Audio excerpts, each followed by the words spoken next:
Fox Sports. We are Baltimore. We are Florida.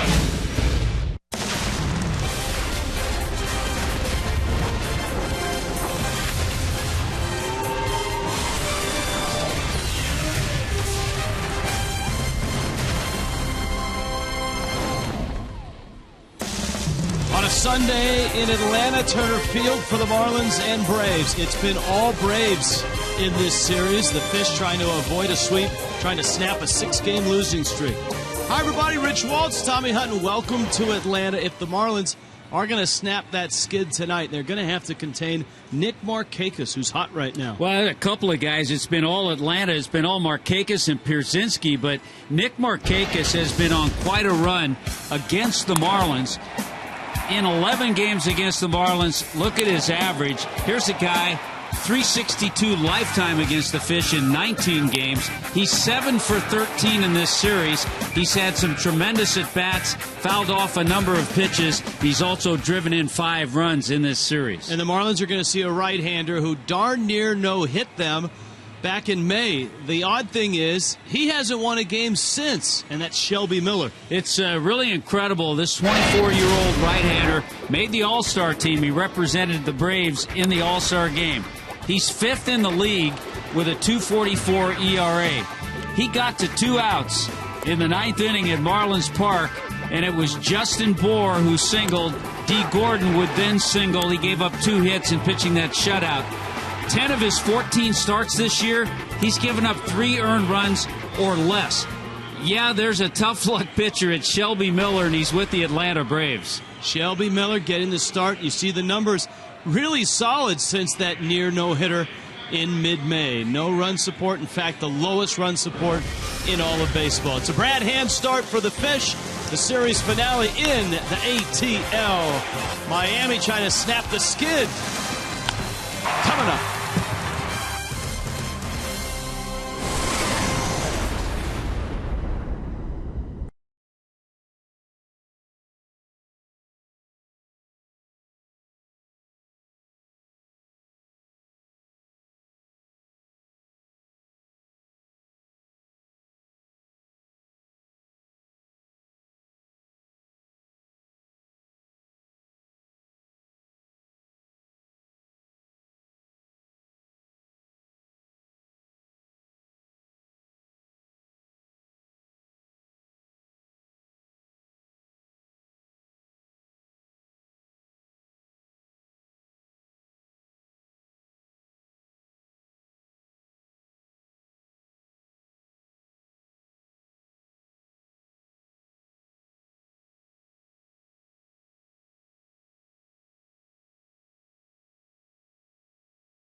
by Hialeah Park Racing and Casino. For more information on our 2-year anniversary on August 14th and 15th, go to HialeahParkCasino.com.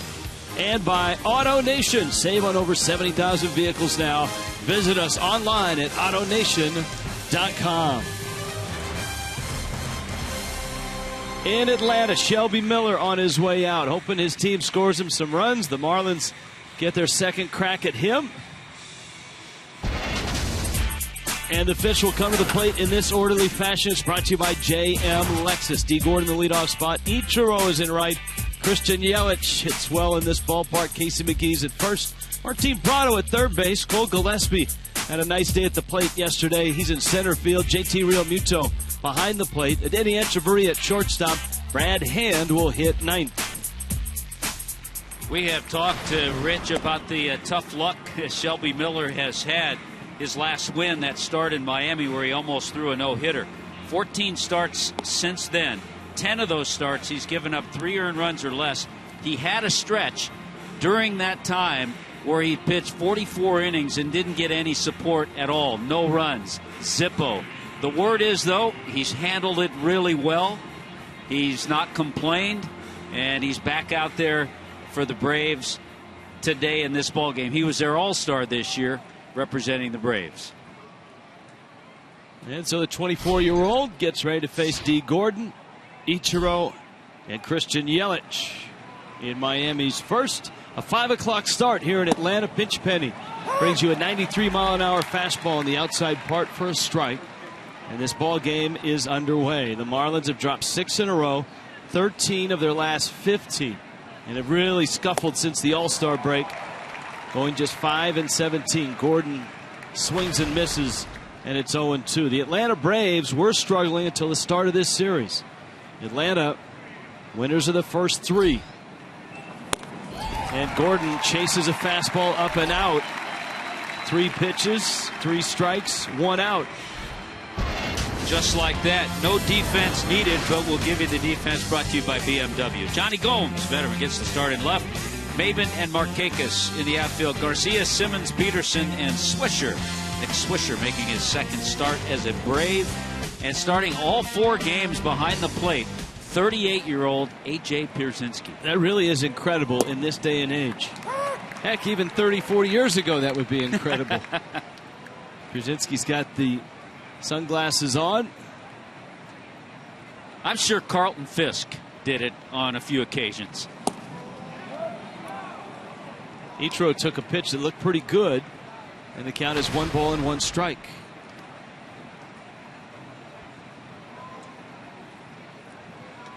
And that's why it looked pretty good. Pitch number 2. That one lined up into the seats. A ball and 2 strikes. Ichiro 3 hits in this series. Getting the start in right field.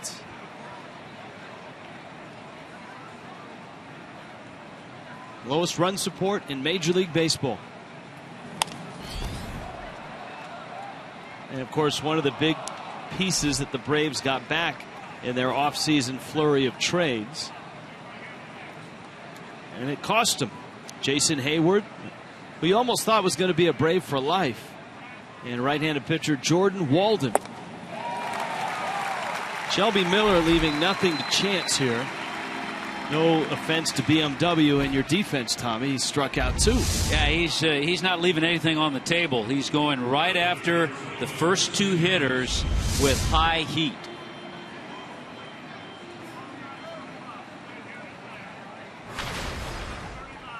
Now Yelich.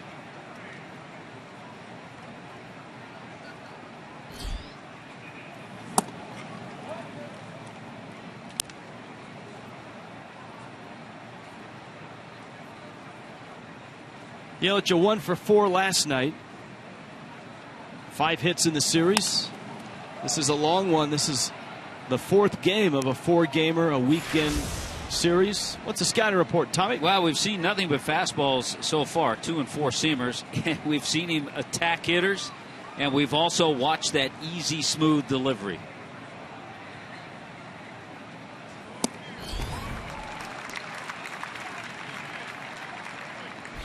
It's 1-2 on Yelich.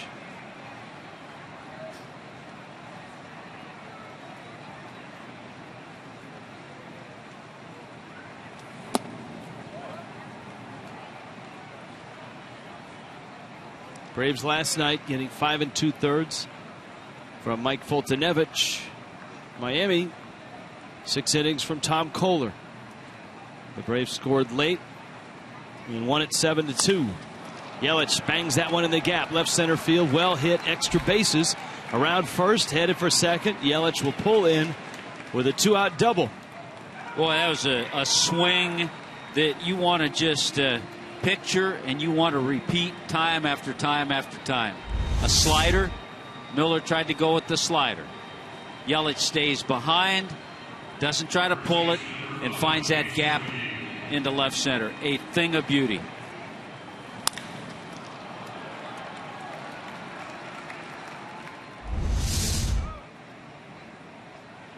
Brings up Casey McGee, who obviously wasn't with the Marlins when Miller saw them in mid-May. It was the 17th of May. McGee then with the Giants.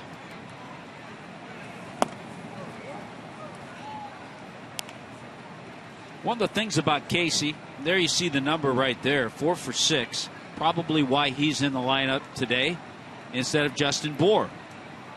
Yeah, Bour struggling. He's at 3 for his last 30 right now. But of course, he had the hit that broke up the no-no against Miller the last time the two teams squared off. Miller actually faced the Marlins the first 2 times out of the chute as a Brave. A no decision down in Miami, and then he beat the Marlins here 3-2 on the 13th of April. And of course, the Marlins saw him a little bit when he was a Cardinal. Shelby Miller, a couple of years ago, a 15-game winner for St. Louis. Still just 24.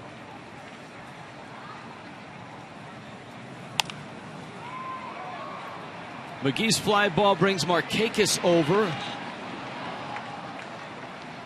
The count evens at 2 balls and 2 strikes.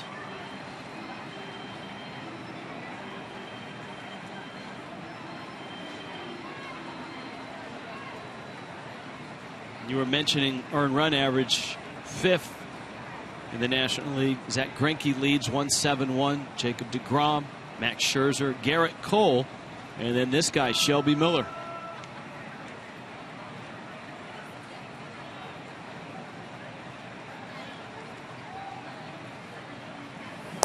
Guy right behind Miller really has blossomed this year and been a big shot in the arm for the Cubs. And that's Jake Arrieta. Scherzer's took a little tick upwards today in his game. The Rockies beating the Nationals. Scherzer gave up 4 runs, so his ERA after today the same right now as Miller's, 2.44. 3-2. It's in, and McGee walks. And so after looking dominant for 2 hitters, striking out Gordon and Ichiro, a double by Yelich, a walk to McGee, and here is former Brave Martin Prado. Both the Mets and the Nationals lost today. The Rays came back to beat the Mets 4-3 in St. Pete. And as you just described, 6-4 Rockies downing the Nats. The Phillies are off to a 1-0 lead in the 5th in San Diego. Martin Prado takes away. Prado had a good opening night in this series. Couple sacrifice flies and 3 runs driven in.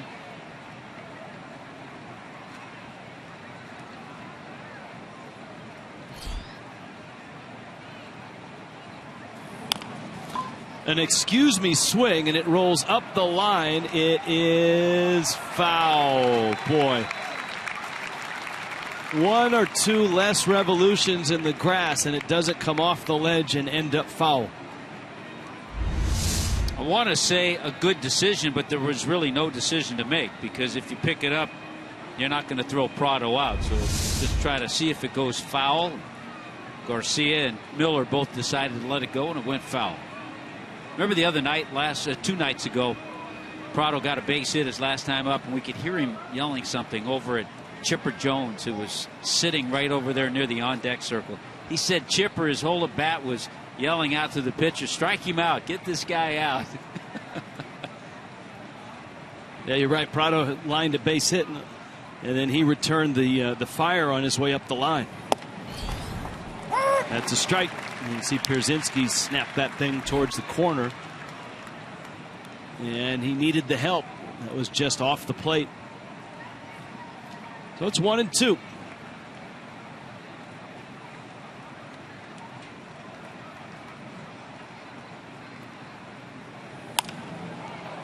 That is a Martin Prado emergency swing.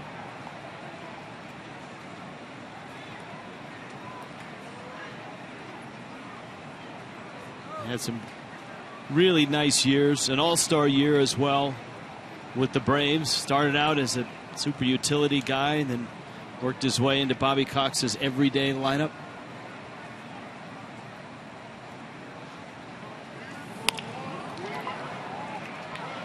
Simmons a quick throw on over to second. Peterson is there, and Miami is done in the first. Brad Hand gets the ball next in Atlanta.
Lineup looks this way. It's brought to you by JM Lexus. Jace Peterson, Cameron Maben. Marlins can't get Nick Markakis out, and he's on a 15-game ride right now. AJ Pierzynski, a 13-game hit streak.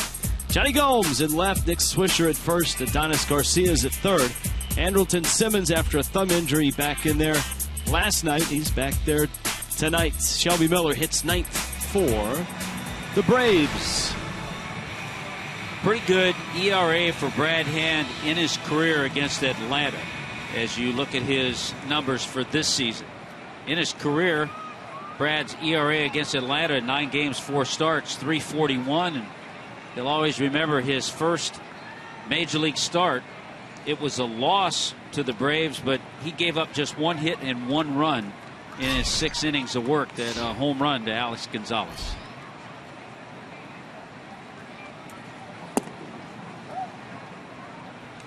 Jace Peterson leads it off. Cameron Maben, Nick Markakis also scheduled for the 51-60 Atlanta Braves.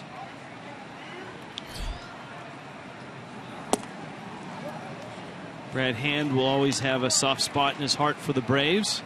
Made his major league debut against them. Pitched well. This was back in 2011. That was at Sun Life. Peterson hits it hard right field. Ichiro back there, and he makes the catch. Good jump, good angle by Ichiro.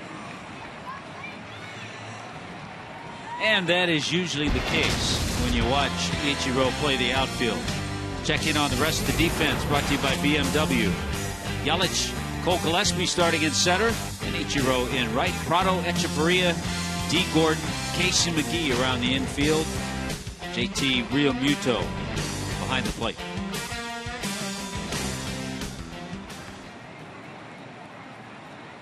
Cameron Maben, former Marlin.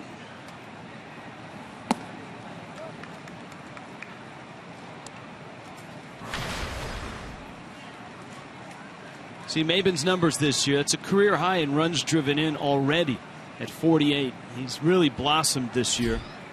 All the work with Kevin Seitzer. Line drives like that have him on the upswing offensively. Lines it out to Ichiro. And there are 2 outs. Well, we talked about Maben last night. He's kind of shortened his swing, done that a little bit more, drive the ball the other way. Now Markakis. He's hit .364 over the span of 15 games. Stretching out over that hit streak. And that has pushed his average just above 300 at .303. You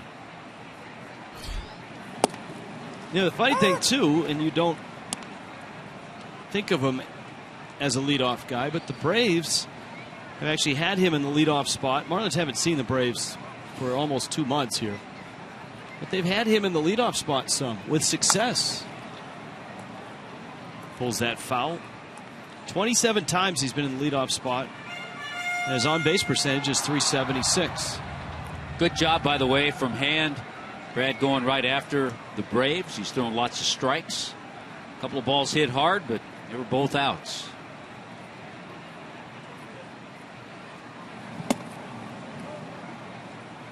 And remember, when Brad started his last game, he hadn't started since early June. So he'd been working out of the bullpen.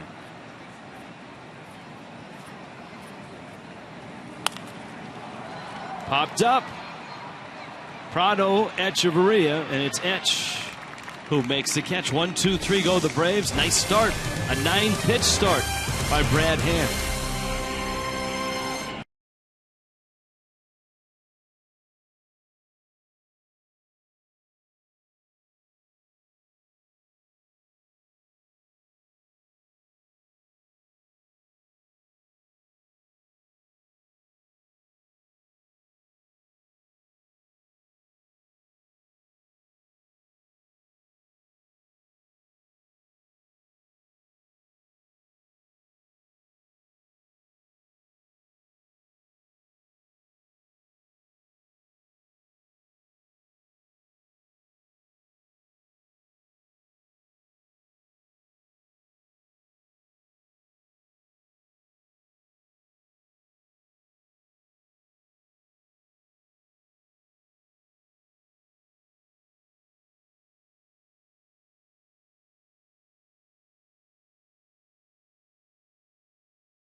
Marlins season ticket holders, the only way to guarantee access to the 2017 All-Star Game at Marlins Park. Place your 2016 Marlins season ticket deposit and join the Fish family today. Just $499. Start saving now. 1-877-MARLINS. Go to marlins.com/tickets.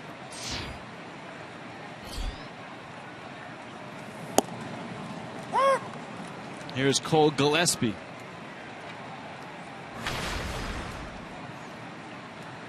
JT Realmuto, Danny Echeverria will follow against Shelby Miller.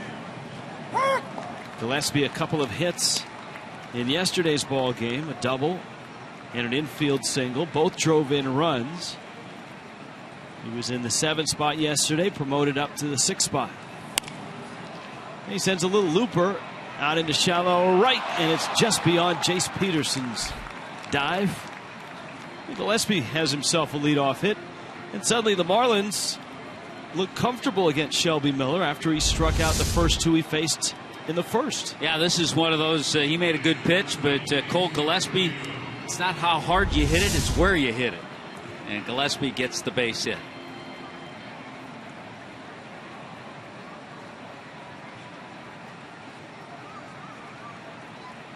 Here's Real Muto. JT back in the lineup, was 1 for 3. That left hand starting to heal up a little bit. By the way, if you have just joined us and you didn't hear on Marlins Live, the news on Jose Fernandez is good. It's a strained bicep. The possibility of going on the disabled list is there, but no damage to the shoulder at all. Right bicep strain, no timetable for his return. That came after his start a couple nights ago here in Atlanta. And the Marlins have announced their rotation for the Boston series as well. And a couple of changes there. Adam Conley's going to join the rotation, and so is Justin Nicolino. So the Red Sox are going to see a pair of the Marlins' young lefties. Nicolino on Tuesday, Conley on Wednesday. And why not?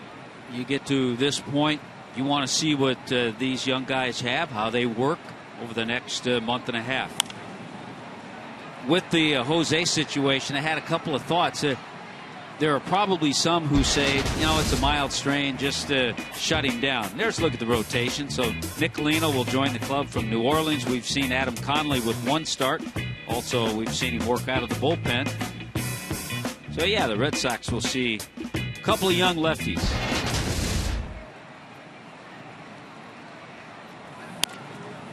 Slow tapper cut off there by Garcia, and he gets the out at first.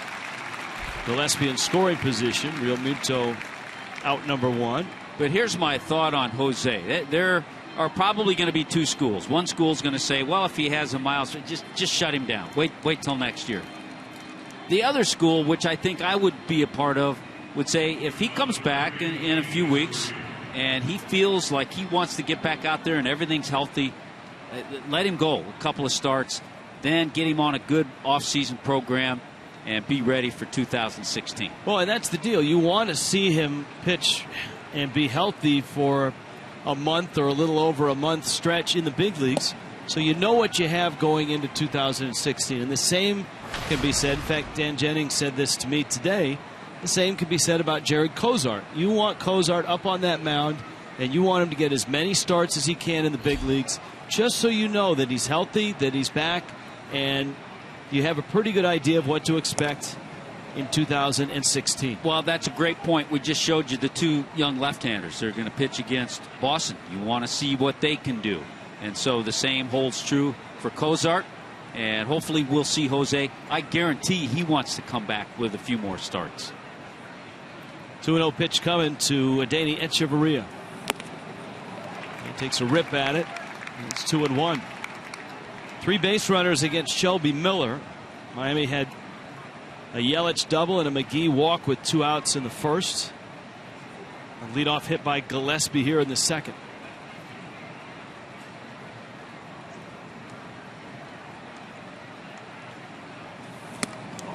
Up and in, almost got him.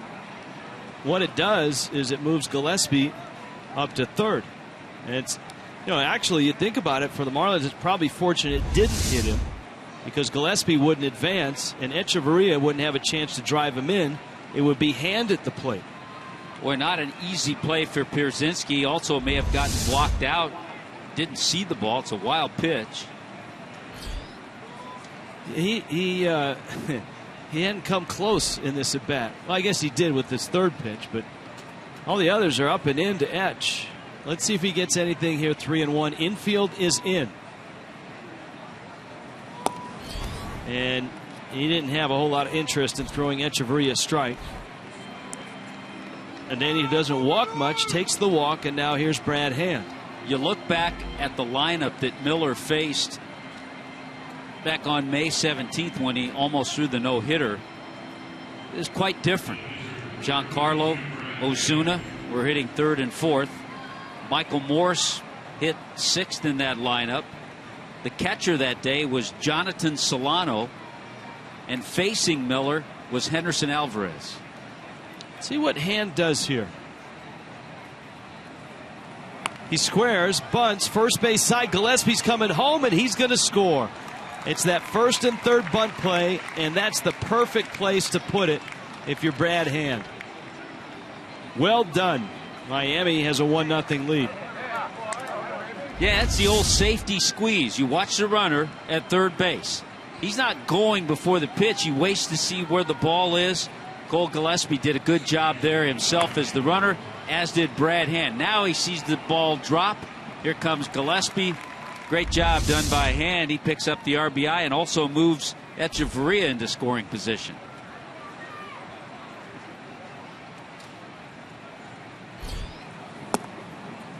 Now D. Gordon with Echeverria dancing away from second.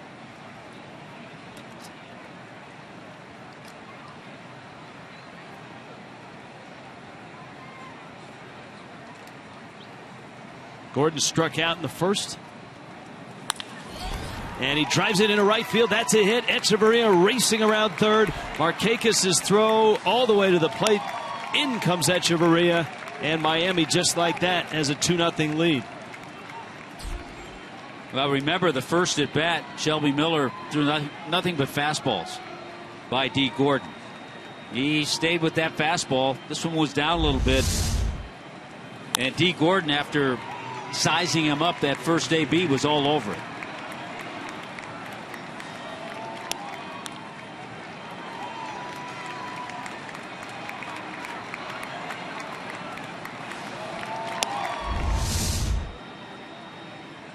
And Gordon a threat to run now at first with 2 outs. And Ichiro the hitter. Might have been one of the things that Pierzynski said to Miller when he went to the mound.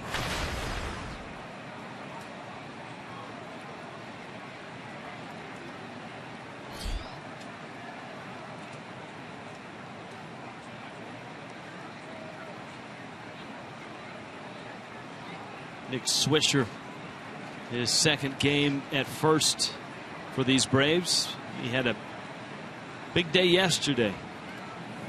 Both Knicks had big days. Markakis and Swisher. Swisher made that diving, sprawling double play at first as well.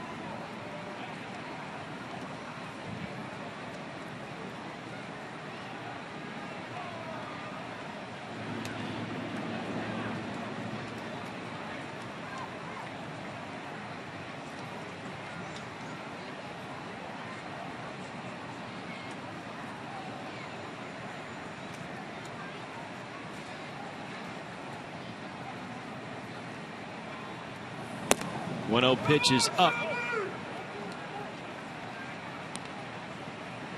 5-8 is Shelby Miller. But as Tommy documented, the 5th best ERA in the National League. Gordon started, stops. He aborted the mission probably about, 15, 20 feet out, pulled the chute, came back. And good job. Not everybody can do that. No.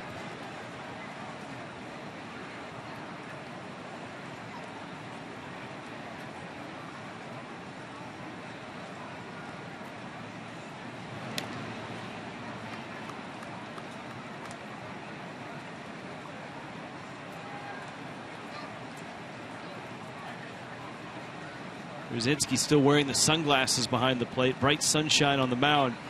Not easy for catchers, hitters, or umpires.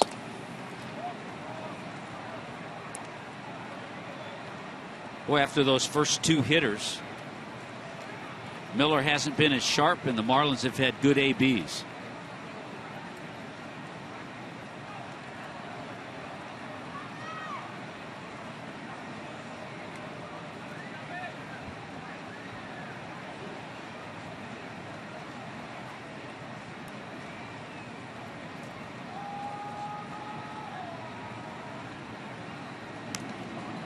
Miller convinced that Gordon was moving on the 3-1 pitch. Miller kind of falls into that category John Smoltz was talking to us about the other day. Good athlete. He was a quarterback in high school.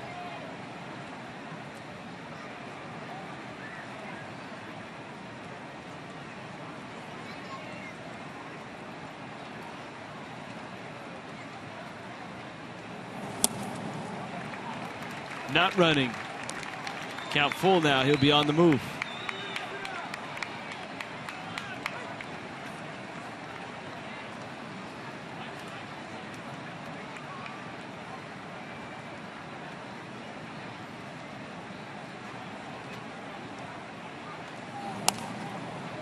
Ichiro stays alive. It's an odd start time here in Atlanta. 5 o'clock start. It's not the late Sunday game. Dodgers and Pirates are the ESPN game tonight.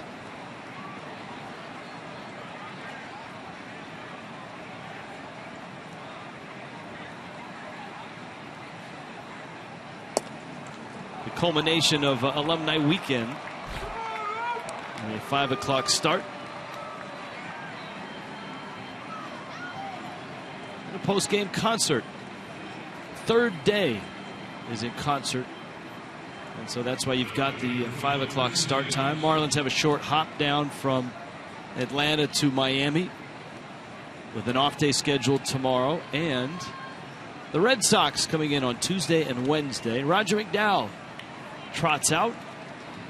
And remember, the Wednesday game against the Red Sox, a 4:10 start. We'll be on the air, Marlins Live at 3:30.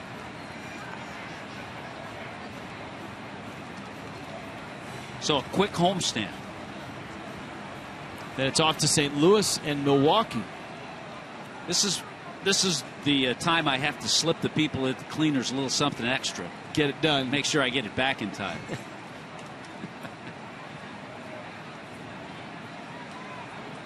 Shelby Miller's walked 3 already. Miami has 3 hits as well. Yelich doubled his first time up. Pulls one hard to first. Swisher to the bag and in time. But the Marlins are on the board. 2 runs here in the second and a 2-0 lead.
You can step behind the curtain, go behind the scenes on social media.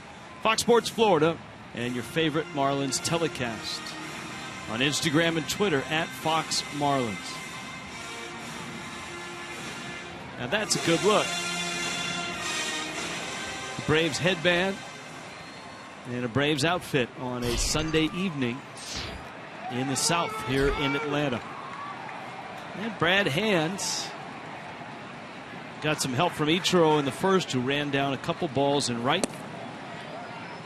Was able to retire Nick Markakis. A.J. Pierzynski, Johnny Gomes, Nick Swisher. How about that? How about those names, all three in a row?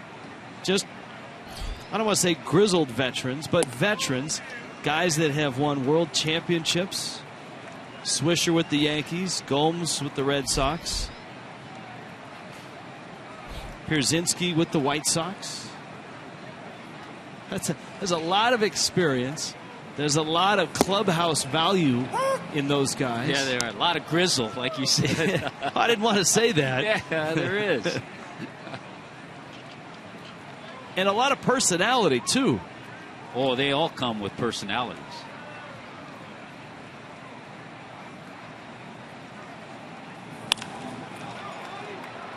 Yelich back in left field, reaches up and makes the catch. Fun to watch Christian Yelich in center for the time that he's been out there. You really get an appreciation of his range, his angles, and his technique.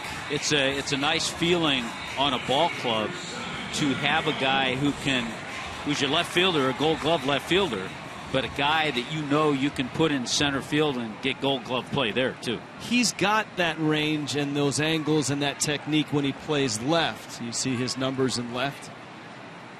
For whatever reason, you move him over to center, he just shows it off a little more. Yeah, it accentuates it. There you go. Thank you. Don't ask me to spell it then.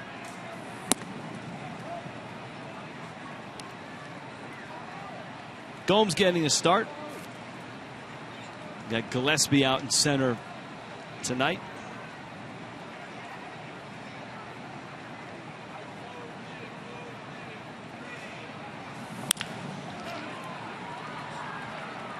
Prado across the diamond. And Brad Hand filling up the strike zone. Has retired the first 5 he's faced. And here comes Swisher. One of the interesting things about Swisher, involved in the trade with the Cleveland Indians a couple days ago, yesterday his first day as a Brave. He had not been playing in Cleveland because he was rehabbing from those lingering knee issues. So they had to activate him, get him in uniform. He starts at first base, has an enormous hit, the 2-run double last night.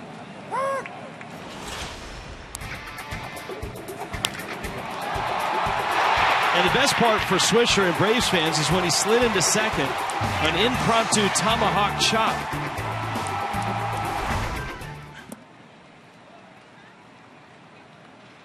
Didn't quite get the full. There it is. But we don't like to miss pitches here on Fox Sports Florida. That's true. So we went back to the chop. Totally understandable.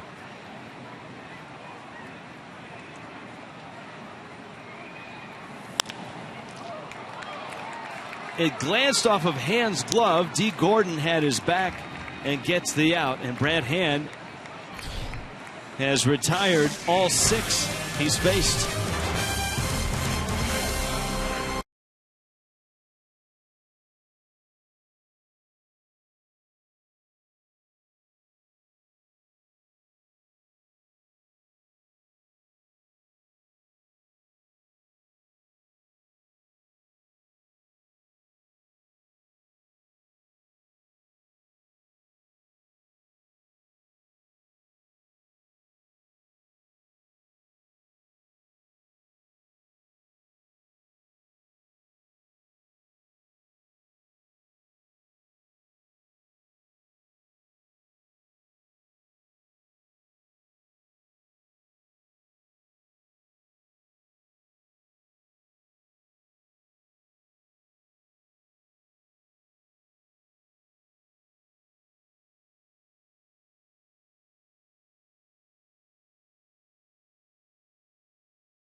in any form. The accounts and descriptions of this game may not be disseminated without the express written consent of the Marlins.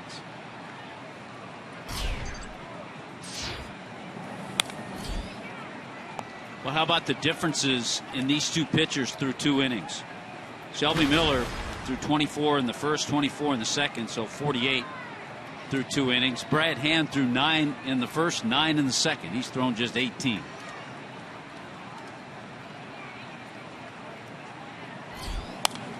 McGee fouls it back. McGee walked in the first.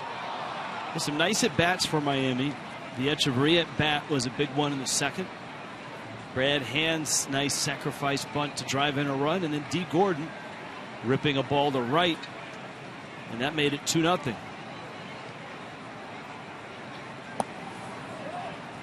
A lot of games around baseball are just finishing. How about the Cubs sweeping the Giants? 2-0 and solidifying their hold on a wild card spot right now. How about the Toronto Blue Jays sweeping the Yankees and shutting them out on back-to-back days?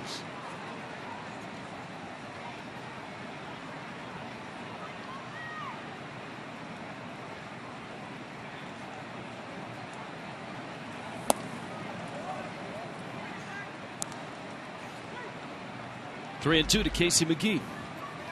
Martin Prado, Cole Gillespie also get their swings at Shelby Miller here in the third. Markakis finds it near the line. In the fourth inning from Fox Sports 1, foxsports.com, and from nearby Atlanta, we will have one of yesterday's hitting heroes in the alumni softball game. C.J. Nitkowski will join us. He'll talk about his time as a Brave, but more importantly, he'll talk about Fox Sports 1, their coverage of Major League Baseball on Saturdays, his work in the studio, and his writings for just a bit outside.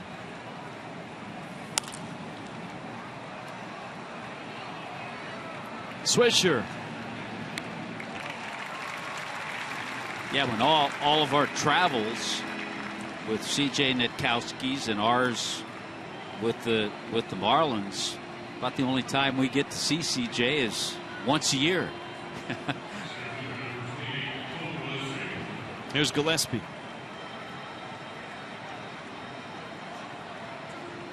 As we told you, both the Mets and the Nationals lost today. Mets had an early lead against Chris Archer. Bartolo Colon the start for the Mets, and the Rays got to him late. He ended up giving up the 4 runs. Archer hung in there, lasted 6.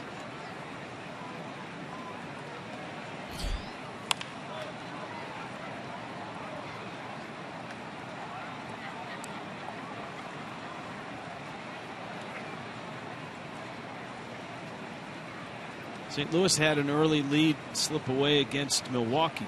Brewers won at home 5-4.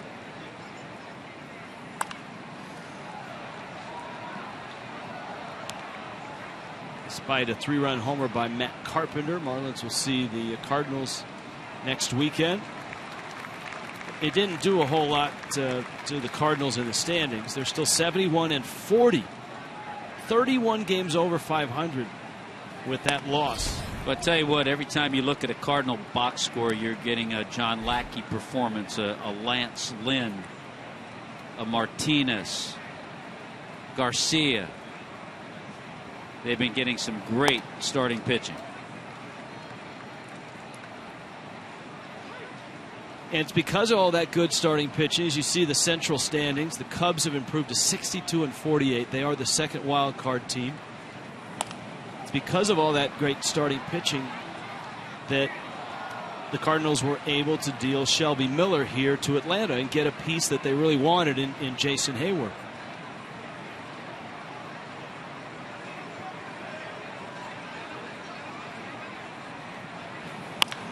What an at-bat there by Gillespie. Fouling off numerous pitches around first, he'll hold with a single.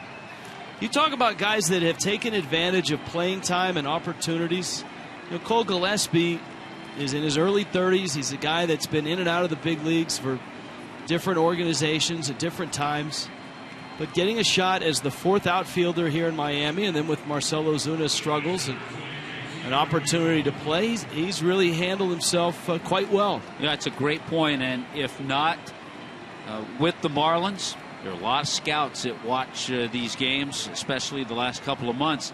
He has shown that he can help a ball club. He can play all three outfield spots. He's playing in center field today. He doesn't quite have the power, but he reminds you of Justin Ruggiano and how Ruggiano kind of sat on the shelf. A little better hitter, but with less power. Right, in the Rays organization. Both guys good outfielders.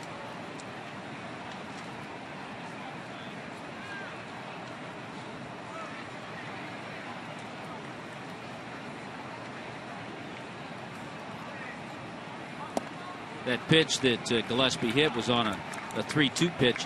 Miller has had 4 full counts today. So the Marlins are working him, making him throw a lot of pitches to this point. Look at that, 65 pitches, and he's not through the third.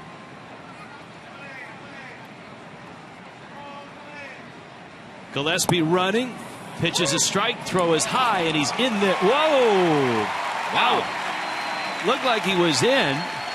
Marlins are certainly going to look at it. That's one of those naked eye tells me that the tag was up on the leg while the foot was already on the bag. But now it was a pop-up slide, and he did pop up kind of into the tag. And the Marlin replay room says he's out. Strong throw by Pierzynski.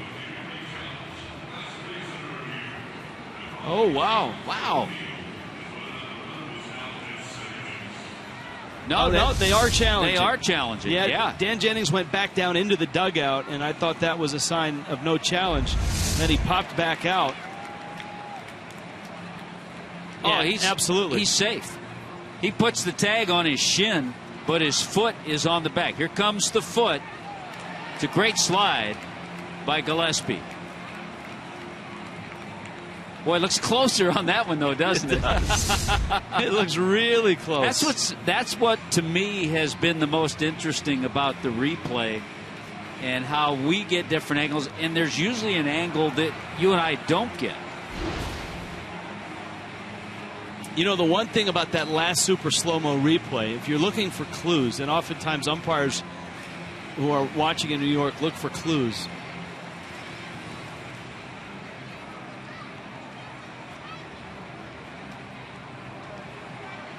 You could kind of see the foot of Gillespie start to turn as if it hit the bag before the tag hits him. He's safe. He's safe, yeah. Nice job by Pat Shine down in Miami's replay room. And a good slide by Cole Gillespie. Call overturned. Just adding another little bit to his resume of things that he can do to contribute. He can steal a bag. Yeah, 4 bases for Gillespie. He's got 2 hits today. Meanwhile, Real Muto's been standing at the plate with an 0-2 count for the last 2 minutes. He fouls it back to the screen.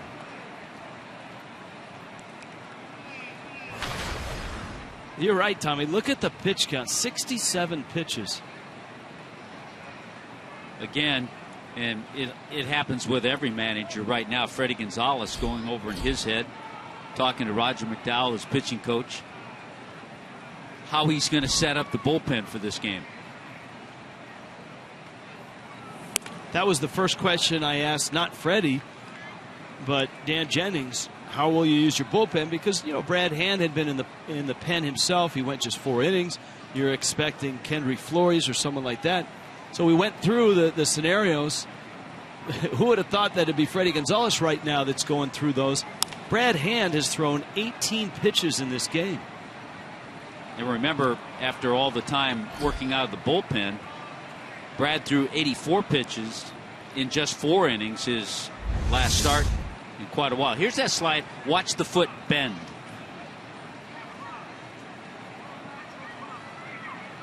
There it is, bending. And then after that, the tag's applied. It's sweet. And we're told that was the definitive look in New York. And that's really interesting. Like I said, for oftentimes the umpire that is looking at these replays has to do a little CSI work on it and determine, look for a little ripple in the shirt with a tag. In that case, the angle of the foot starting to change as it hit the bag. Real Muto, a high chopper. Garcia up to get it. And he just gets him by a step. Alumni weekend, the Braves have a Hall of Fame. And Jessica Blaylock will be inducted when we return.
...1995 was honored. If you want to learn all about that team, then you need to come to the Braves Museum right here at Turner Field. You can see the World Series trophy from that year. You can also learn about the Braves organization, how they started out in Boston from their move to Milwaukee and now finally winding up here in Atlanta. There are uniforms, there are pictures, there are player profiles, everything you need to know about the Braves organization. You're going to be able to find out right here at the Braves Museum of History.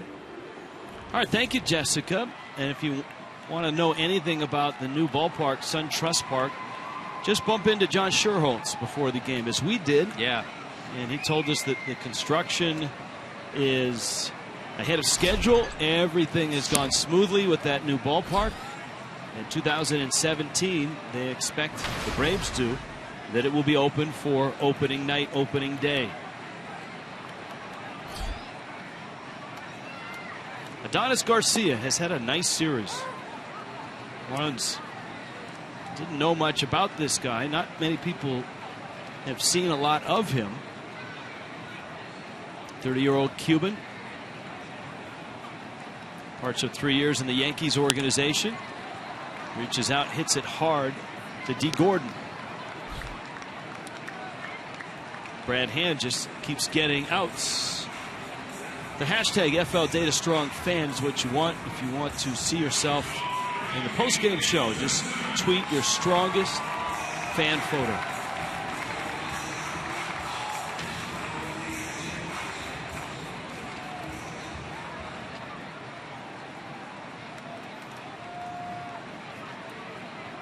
Well, you love the strikes, you love the pace, you love the quality of pitches that Brad Hand is throwing. You know what? It's always interesting watching Hand pitch as Andrelton Simmons climbs in.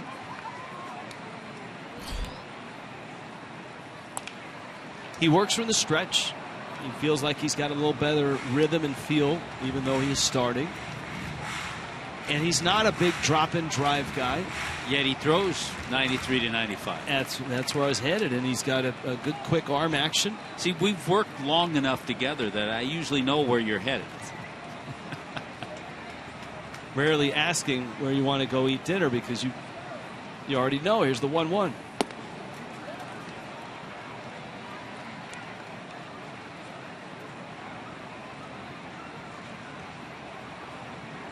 Sunday night crowd is still arriving. You can see a good number of people still headed down to their seats. This is a 5 o'clock start. Post-game concert afterwards. Turner Fields. One more year left.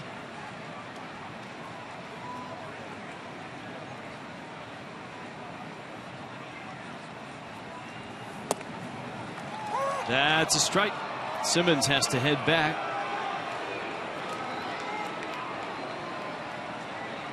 And Brad Hand got a little help.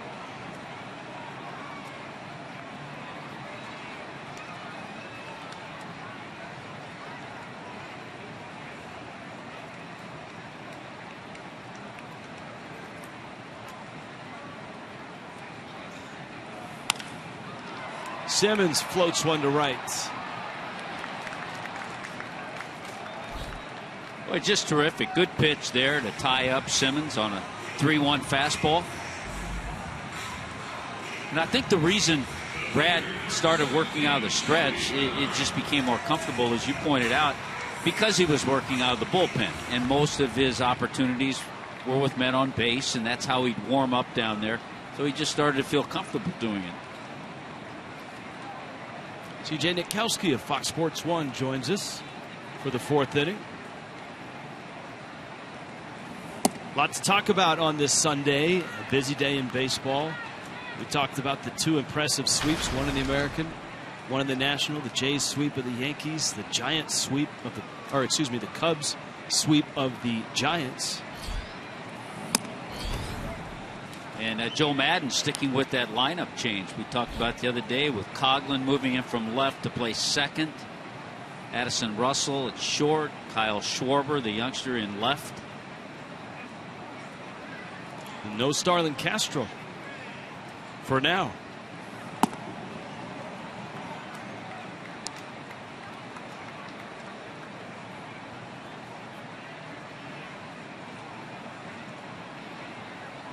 But today he had Jake Arrieta on the mound, and that kind of solves a lot of problems.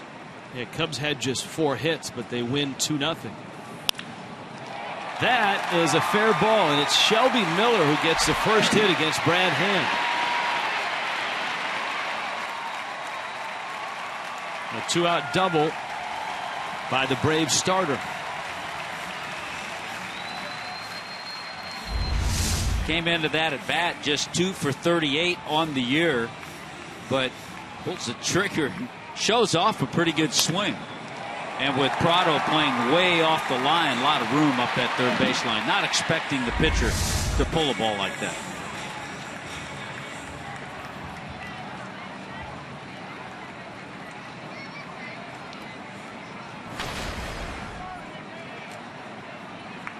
Jace Peterson, former Padre, was a first-round pick of the Padres. Late first-round pick, 58th overall. That was back in 2011 out of McNeese State. He's from Lake Charles, Louisiana.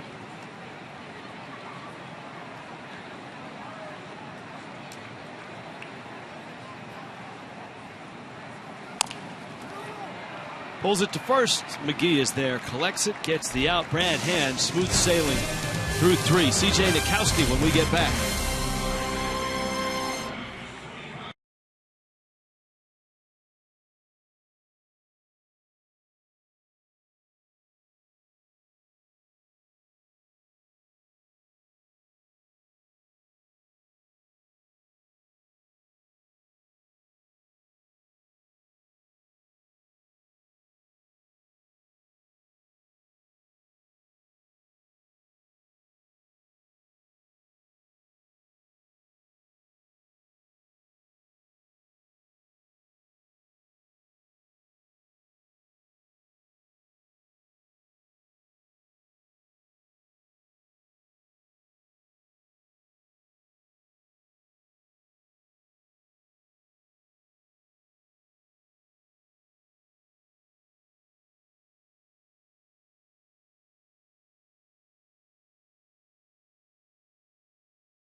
the Braves. Joining us now from Fox Sports 1, a rising star in the television industry. C.J. Nitkowski is with us. Very kind of you to say, Rich. Thank you. Yes. Just working hard. It's good to see you. Good to see you guys, too. Yeah, you'll see him on Fox Sports 1 game coverage. You'll see him in the studio. You'll read his work just a bit outside. They make me do everything there. Yeah, there is no just one job for me at Fox. They keep me busy, but I'm grateful to have the opportunity. I love working at Fox. Great people. Fox Sports 1 offers a lot of great opportunities for somebody young like me trying to break into the business. It's been terrific. Was that all in the job description? The blog, the shows, the studio? Originally, it was just going to be studio and writing, and then we started basically trying to copy what Sports Illustrated does with Monday Morning Quarterback, and we came up with a baseball-only website called Just a Bit Outside, or Jabo.com, and it's Rob Nyer, it's myself, Ken Rosenthal, John Paul Morosi. We also have some fan graphs and baseball perspectives. You're in with some big-time guys. We kind of take the, we don't mind saying, we joke about it. We take the nerd angle a little bit as far as what we do on our website. But games actually was not originally part of what I was going to do at Fox, and that opportunity opened up. And that's been terrific. Rich and I, we got to do a game last year, which was one of my first on TV. It was probably my second or third game that I had done. And it's great. I love it. It's a great company, great people, and it's been a huge opportunity for me. And an Atlanta Brave alumni. You barely were part of yesterday's. I'll tell you what, the ceremonies here yesterday, the softball game, all of it, so well done. Just to see the number of Braves and the significant Braves that were all back here, from David Justice, Andrew Jones, the big three. They were all here. Well, how about what John Scherholz told you and I, Rich, in the hallway just before the game? He was so pleased at the ceremony. He said it had the feel of a Hall of Fame ceremony. Wow. They do a great job. Greg McMichael, of course, the former pitcher, runs the Alumni Association here. Brian Lapidus also helps out, who is a Braves employee. And they put a lot of effort into their alumni stuff. I played for 8 different major league teams, so there's a lot of alumni that I have in this league. But by far and away, the Braves do the best job of it. They've been really making an effort over the last 4 or 5 years to try to get guys involved. And it's fun. It's fun for the guys. And I played here for 3 months, right? I didn't play here long at all, but I live here locally. To be able to come back, bring my family to the game. My kids got to come on the field. Such a huge thrill for them, but to also see a bunch of old teammates. They just do a tremendous job with it. Now, we rifled through your bio just to get some news and notes and some information. Tommy immediately wanted to find out if you play on a local softball team. This is yesterday. This is why we come here, just to do this. Oh, look at the bat flip. I mean, you crushed it with the flip, too. It wasn't a Yasiel Puig bat flip. Very subtle. Act like you've done it before. Boy, that trot does not look that great. I'm a little disappointed I saw that. I was looking forward to seeing the video. I was kind of hoping you guys had where it would land, because I was giving Chipper Jones a hard time on Twitter. His first home run was kind of a wall scraper, barely made it over. They averaged one ball in the group that was really hard, and Steve Avery knew it when he threw it. They gave me that hard baseball, and so it was a little bit easier to hit it. We did call StatCast, and they quickly responded, CJ who? Yeah, that sounds about right. We also, now, you see, nothing goes by us up here. We also checked, and I know for a good part of your career you worked out of the bullpen. Mm-hmm. You did start some.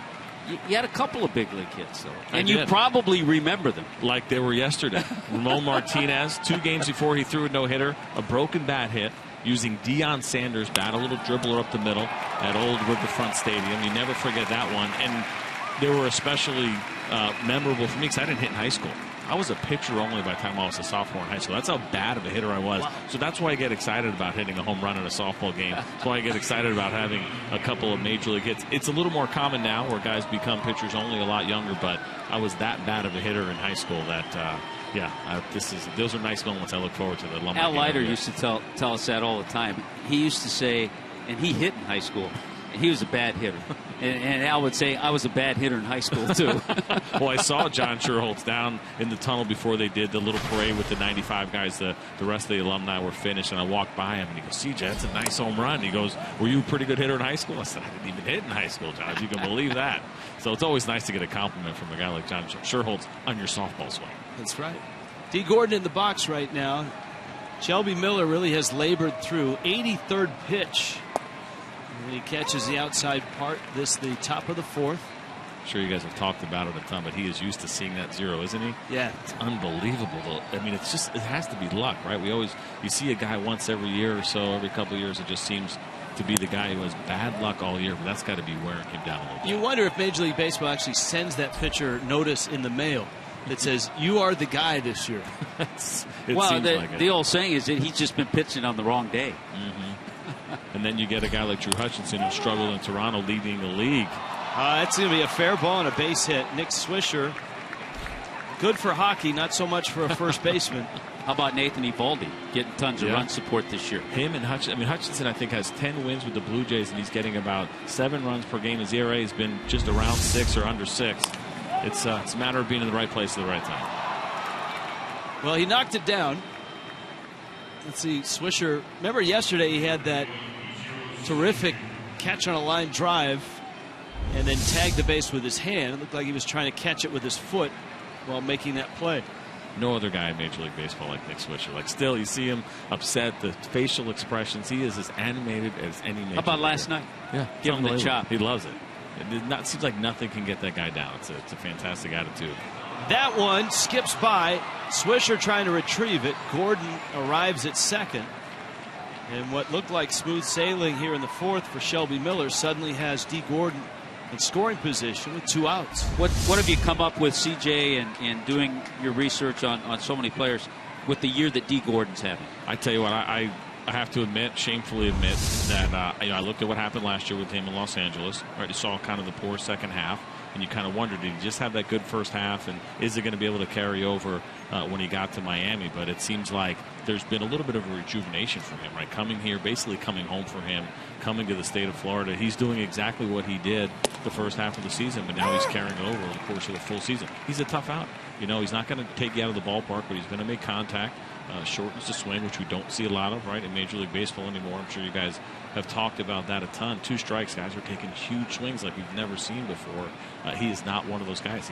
I'd rather face the big dummy that's trying to pull the ball than face D. Gordon or this guy or Ichiro all day long. Give me the guy who's trying to launch.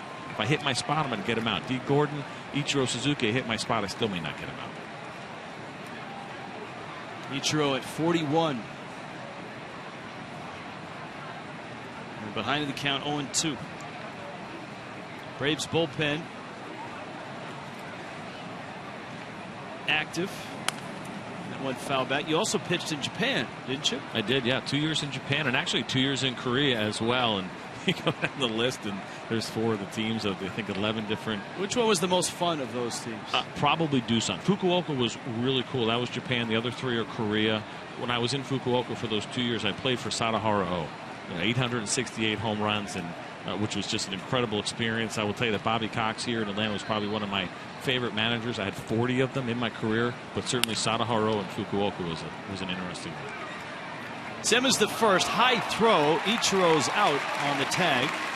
Well, stick around. We've talked a lot about your career. When we get back, we're going to talk about baseball right now. 2 big sweeps in baseball this weekend.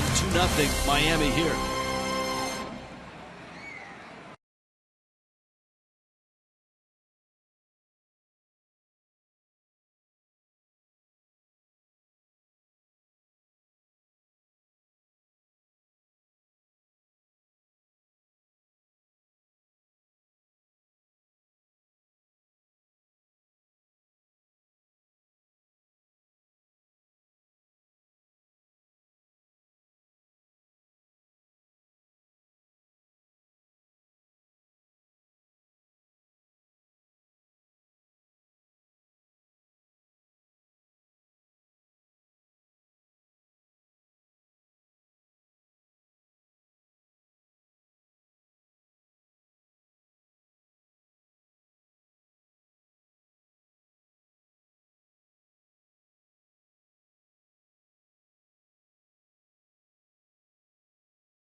Your local Chevy dealers. Visit your South Florida Chevy dealers today.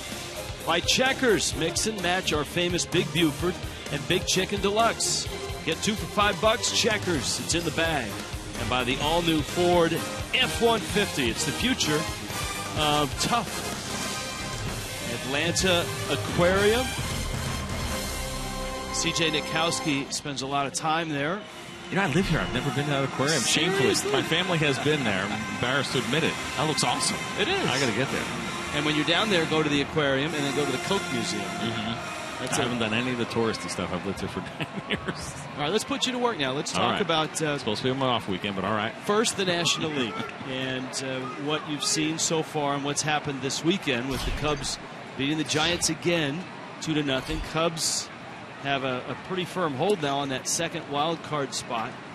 And the power in the National League seems to be in the Central. It's a great division, far and away. I love the Pittsburgh Pirates. They're a favorite of mine. But you bring up the Cubs. They made an interesting decision when Miguel Montero comes off the DL. Sterling Castro is no longer their shortstop. Addison Russell is now going to have that position. It's going to be his. It's not going to be one of these where they go back and forth. Kyle Schwarber, the rookie, the young good hitter that they have, who is a catcher but not a great catcher. They're going to put him in left field. The defense is probably going to get a little bit weaker. Chris Coghlan, who I know you guys are familiar with, will play second, which he came up as a second baseman. Right? I thought this was very interesting, but never really played second base in the big leagues. It's a couple of starts, so they're going to go that route. Maybe Castro at some point goes to second base, or Javier Baez, but they've made their move. Their defense has gotten a little bit weaker, but they're going to try to hit. And it's an interesting team. Joe Madden has done a fantastic job. Sometimes we have a tendency to overstate what a manager can bring to a team. I don't think you can do that in the case of Joe Madden. A lot of young hitters, has kept this team together, has kept them contenders. I'm not sure too many of us thought they were going to contend this year. Thought it was going to be more about next year. They're doing a great job, and they're in the driver's seat right now. Brad Hand 2-2 on Cameron Maben, Nick Markakis, AJ Pierzynski.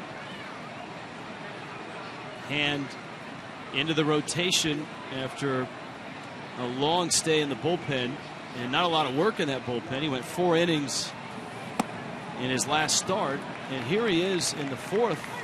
Tommy Hutton, his pitch count sits at 38.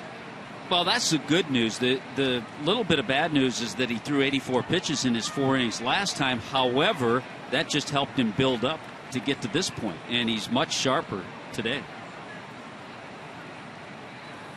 It's never fun going back and forth. The most difficult thing to do if you're that long man in the bullpen, right? You're the last guy, you're not getting a lot of work, and then they try to put you into the rotation. It's a lot on a guy. When you want that spot, guys know that's where the money is, right? If you're not closing, you want to be starting.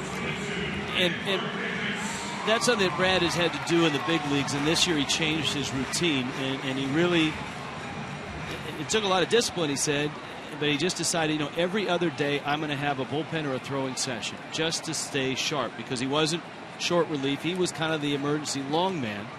And there were, periods of time, 5, 6, 7 days where he would not work.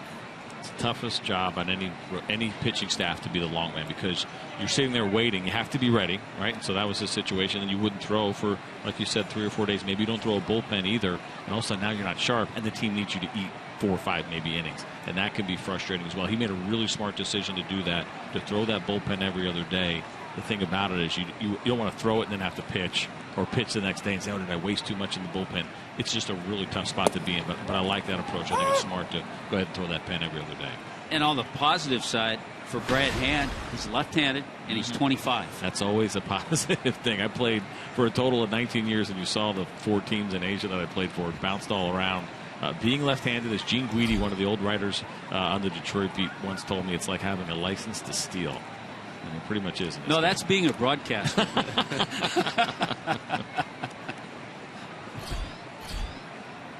Braves box score. Shelby Miller, of all people, with the only hit. A double down the left field line. Markakis has been hot. And the Marlins have seen that up close and personal. He's 7 for 14 in the series. And Hand comes in, gets strike 2. All right, we talked about that Central. How about over in the American League with Toronto sweeping the Yankees? That's a big series there. Huge series. I think, again, we don't want to overstate it, but that kind of felt like a statement series a little bit. The Blue Jays right now, much like the New York Mets, are riding a high from the trading deadline.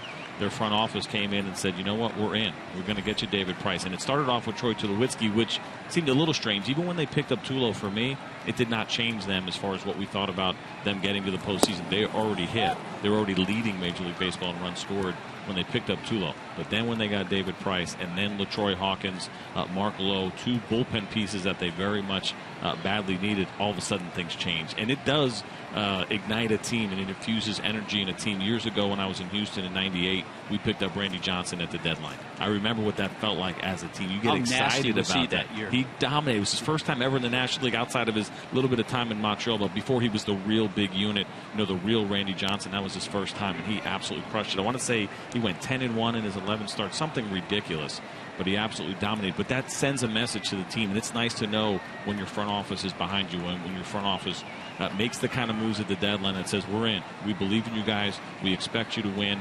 And I think it's absolutely not only affected the main four guys that came in, Ben Revere, also the fifth, but everybody on that roster, the rest of the pitching staff as well. That is an impressive strikeout by him. It's his first strikeout, and he gets the hottest hitter that the Braves have in this series, Markakis. Now, A.J. Pierzynski. C.J. Nitkowski is with us. Now, explain, Tommy and I have been marveling at Pierzynski at 38. Here he is catching 4 games of this 4-game series. And not only that, he's hitting over 300. He's having one of the best seasons of his career. It's been unbelievable. I saw him yesterday joking around because he came by to say hello to a couple of guys during the softball game. I said, you'll be here before you know it. But the reality of the situation is he may not be. The fact that they brought him in, basically, I don't want to say to groom Christian Bethancourt, but that was kind of the idea. He was a backup guy. What I loved what the Braves did in this situation was they didn't hand the job to their prospect. They didn't tell Christian Bethancourt, we believe in you, it's your job. You have to earn it, which I like, because a lot of times I believe, I don't know if you guys have seen it, we feel like sometimes a prospect is handed a job. You have to earn your playing time. Christian Bethancourt lost that playing time to A.J. Pierzynski because of how good he has been.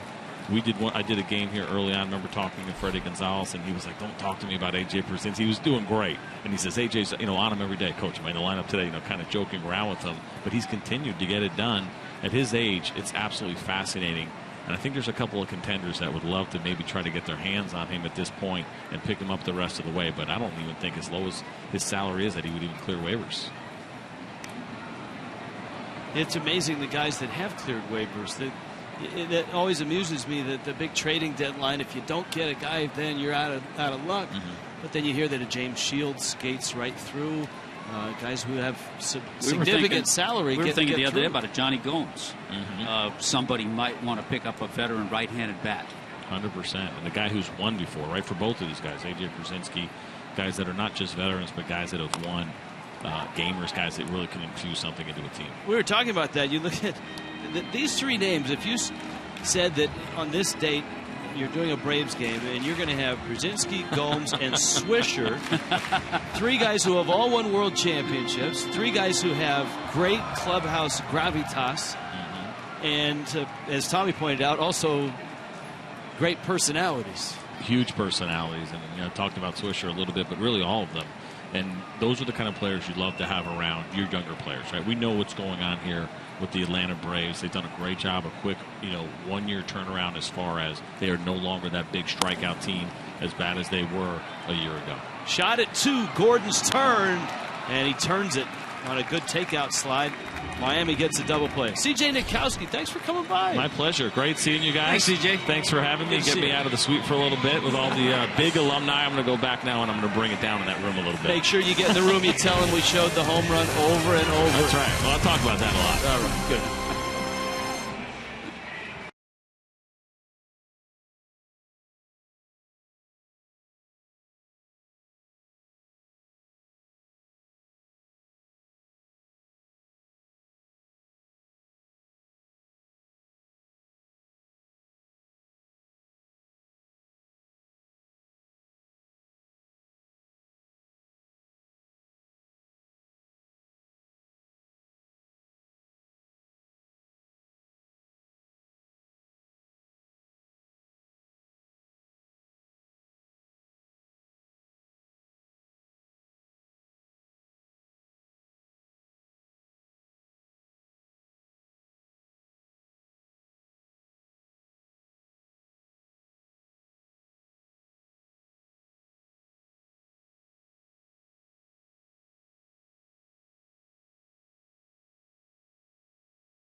Red Sox on Tuesday. First 10,000 fans get an Ichiro t-shirt courtesy of Sato Pharmaceutical. Secure your seat today for the Red Sox series, 1-877-MARLINS, or go to marlins.com. Miami back to work in the fifth against Shelby Miller, Christian Yelich, Casey McGee, Martin Prado. You see the pitch count atop the scoreboard on the left. 90 pitches already for Shelby Miller. And he misses inside. Yelich has doubled and bounced out. Marlins got both their runs in the second.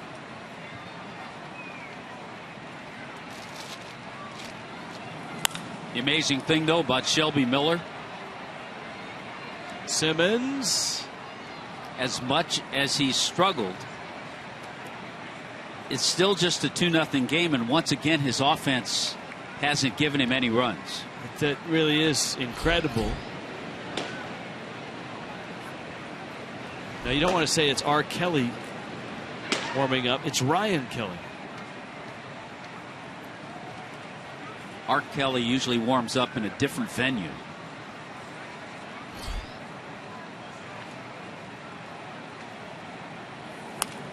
Fastball fouled back. He has the lowest run support in the majors. In 9 of his starts, and he's made 22 of them, in 9 of his starts, the Braves haven't scored a single run. It is the most in baseball.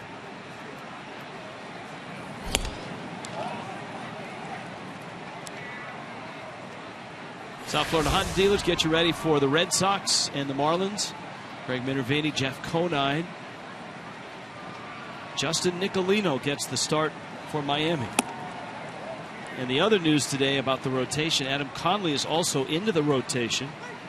And the Red Sox are going to see both Nicolino and Conley. So with Brad Hand pitching, the Marlins all of a sudden have 3 lefties in the rotation.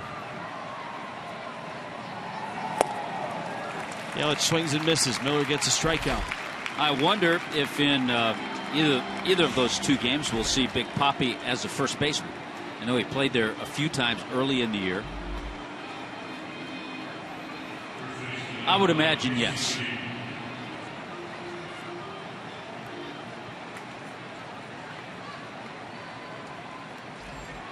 We'll see Hanley Ramirez. We'll see Xander Bogaerts. Busted bat and a little pop, and it's run down by Peterson. We'll see the Panda. That's right.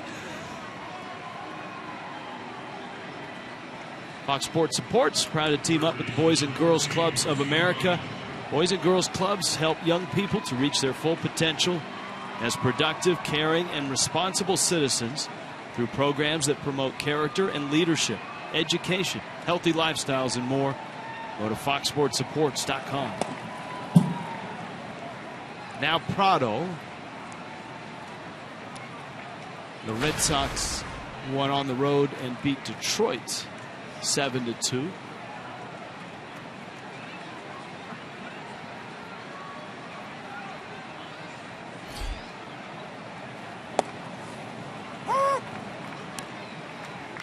They beat Justin Verlander, who is 1-5. Wow. With a 4.57 ERA.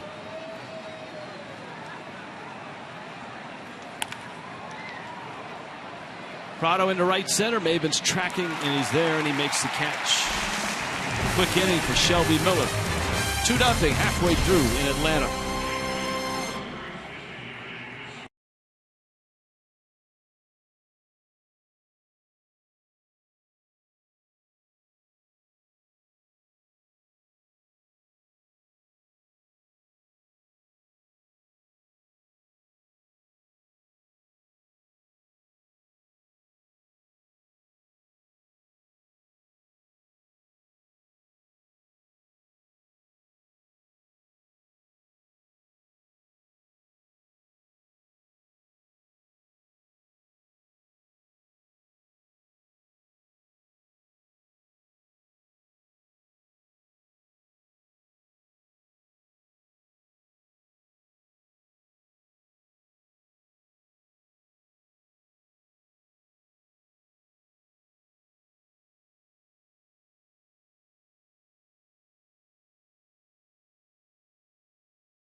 before Turner Field, and this also marks the spot of a very historic moment in Major League Baseball. If you take a look behind me, you can see the old wall. It's where Hank Aaron's 715th home run landed. That was on April 8th, 1974 against the Dodgers. Now, as you can see, this is a great place for fans to come and hang out, take pictures, and just have a good time before, during, and after a Braves game. Now, were they technically photobombing her there? Nice job, Jess, keeping your concentration. Were they technically photobombing? But if they're taking a photo of her, what is that? That's not really a she's photobombing them. That's not a photobomb. That's right.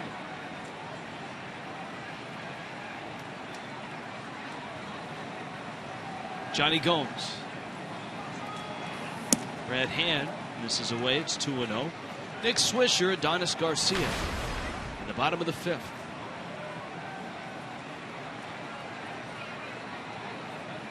Brad Hand has given up just the one hit. He's been outstanding.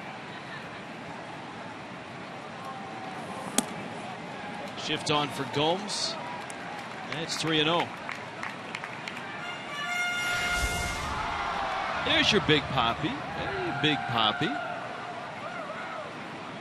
488 home runs. Stephen Wright, Justin Nicolino. That's your pitching matchup Tuesday night.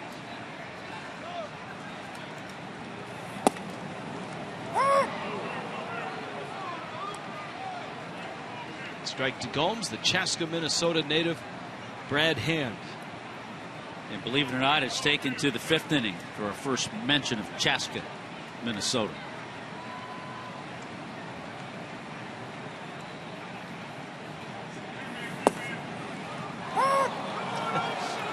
Gomes on the 3-0 pitch took 2 steps. It was called a strike.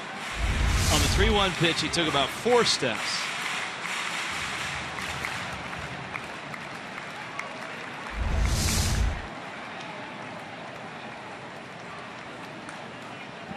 Pitch 4 looked in. Pitch 5 was a strike.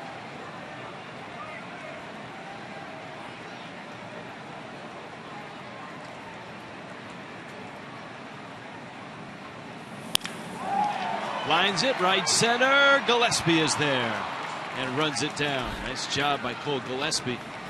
Well hit by Gomes. Time now for the Geico Marlins moments. 1994, Marlins beat the Phillies. Chuck Carr hit Miami's first walk-off home run. That'd be a good trivia. I don't think many would guess, as far as a walk-off home run, would guess Chuck Carr.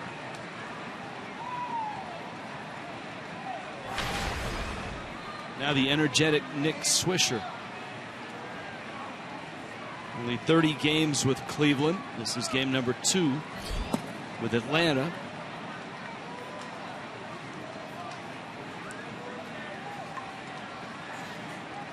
Swisher, an all-star back in 2010 as a member of the Yankees. Did 29 home runs and 89 RBIs that year.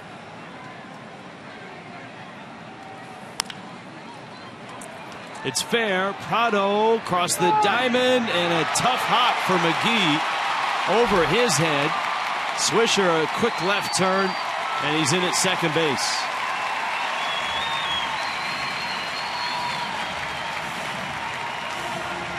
I think Prado tried by design to get that on one hop, but it didn't take a true hop. Prado has to go deep behind the bag.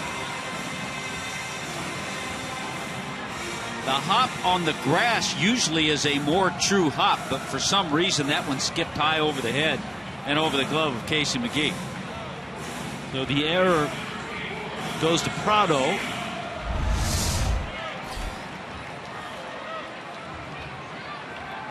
And Adonis Garcia now, who's 0 for 1. Swisher moved pretty well, both up the line and then over to second for a guy that had 2 arthroscopic knee surgeries last year.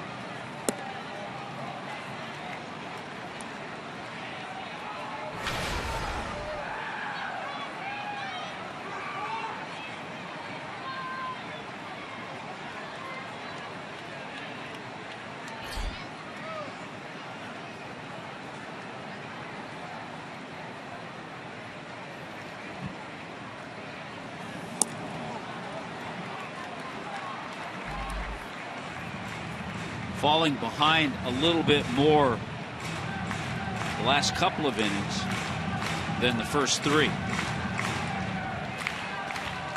Games on the West Coast are late.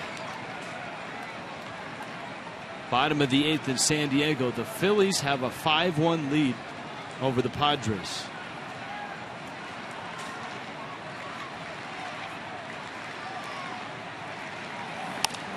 The Phillies have had just an incredible ride since the All-Star break. They made up a ton of space between themselves and the Marlins, to the point now where Miami sits in the basement of the East, and the Phillies are a game ahead of them.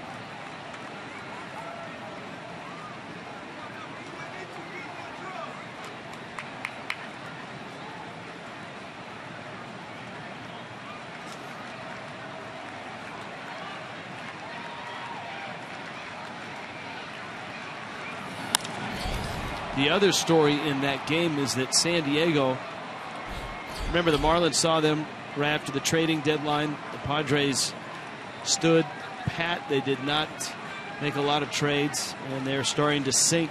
I think they're second guessing that decision right now. If they lose that game, they will have lost 6 in a row.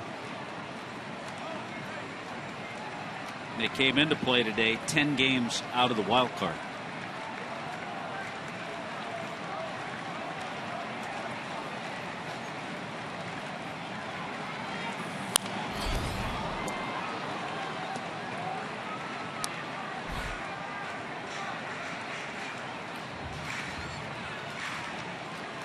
Two and two.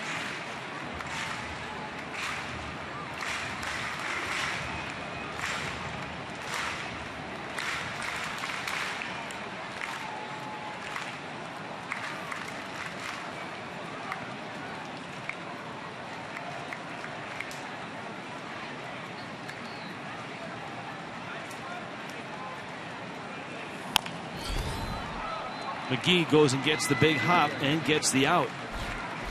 And Brad Hand's got a pair of outs here in the 5th. Nick Swisher now resides at 3rd. And here comes Andrelton Simmons. Well, you have Simmons up, and then you have the pitcher spot. And it looks like Shelby Miller, who doubled, he's in the on-deck circle.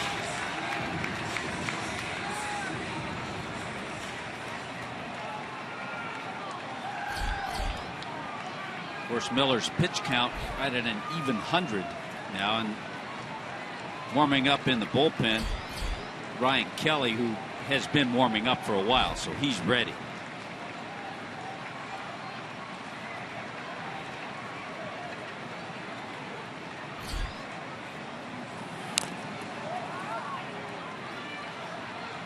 Oh, and 1 to Andrelton Simmons, who's flied to right. If you're just happening by, this is a Brad Hand start. Remember, he got the start against the Mets and pitched well. 4 innings, 5 hits, no runs. Did not get a decision.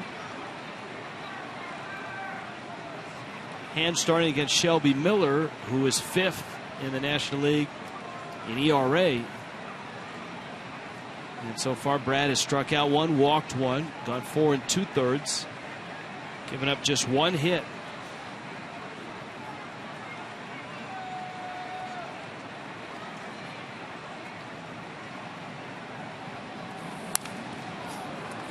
Boy, 2 big rips by an aggressive hitter, Andrelton Simmons.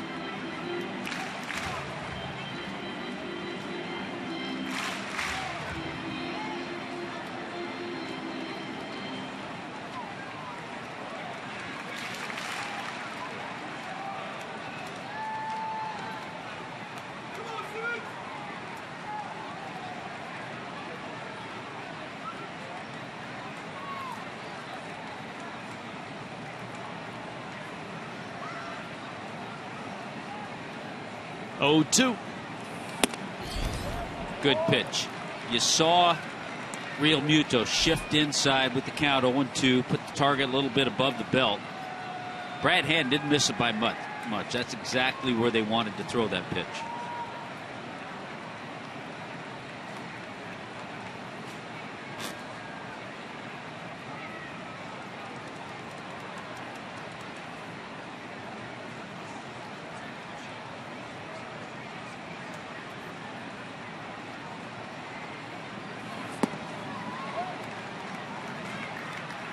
No swing, count 2-2. Angels and Baltimore 4-4. The Angels trying to catch the Astros. That game is in Anaheim. It's in the 9th. Up in Oakland, the Astros are 1-1 with Oakland, top 8.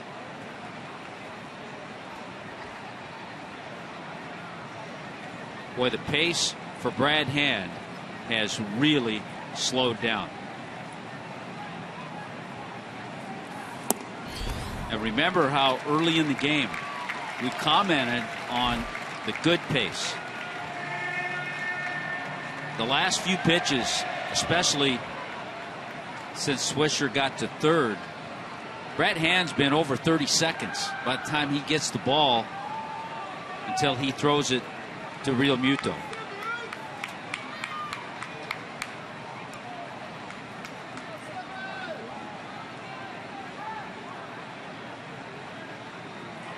Three-2 to Simmons.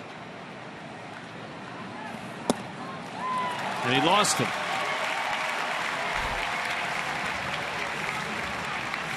Well, it was Shelby Miller's turn to hit, but Yuri Perez, he's going to get the call.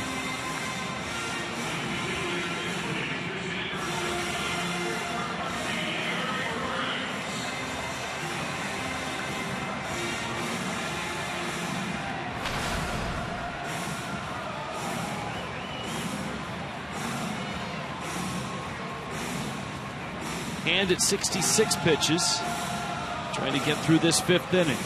You know, nothing all that wrong with that. Even though Brad Hand got ahead 0-2, he tried to make perfect pitches to put away Simmons, knowing that on deck he'd see a pinch hitter. He wasn't going to see Shelby Miller.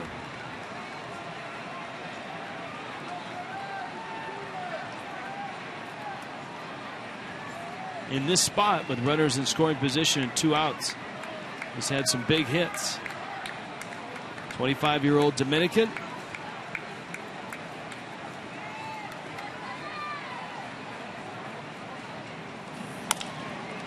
Bouncer to third. Prado, and nice pick by McGee. Well, remember, the inning kind of opened up on the ball that skipped over McGee. This time Casey was able to get down, get it, and Brad Hand is through 5 scoreless.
Yeah, she knows she's on.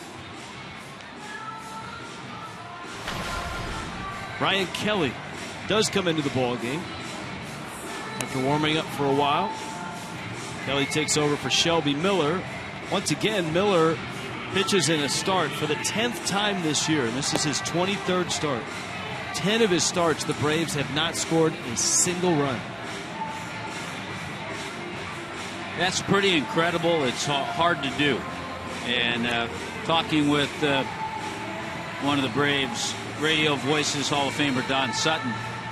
Don Sutton telling me that Shelby Miller's been great at handling a bad situation, whereas some may not handle it as well.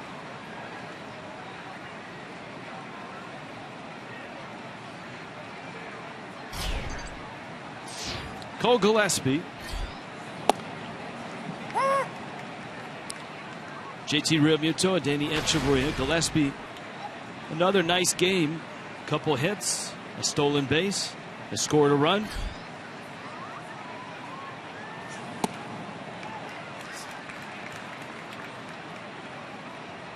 Ryan Kelly's 27, but he's pitched a lot, but all in the minor leagues. Just this year, making his 6th appearance with Atlanta. Originally drafted by the Pirates.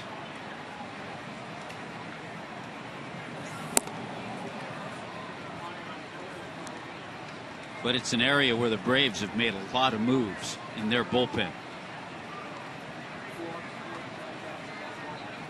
They had that awful Achilles injury to Jason Grilli. Good off speed pitch.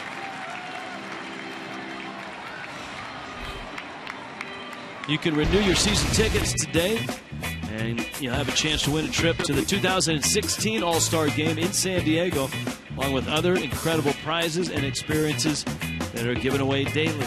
Enjoy maximum savings, rewards, flexible payment options.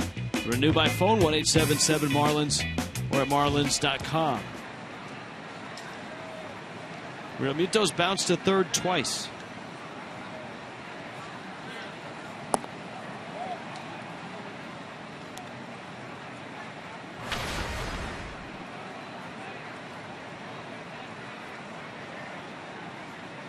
I think JT trying to get back on track, get back in a rhythm after missing a few games with that bruise on his left hand.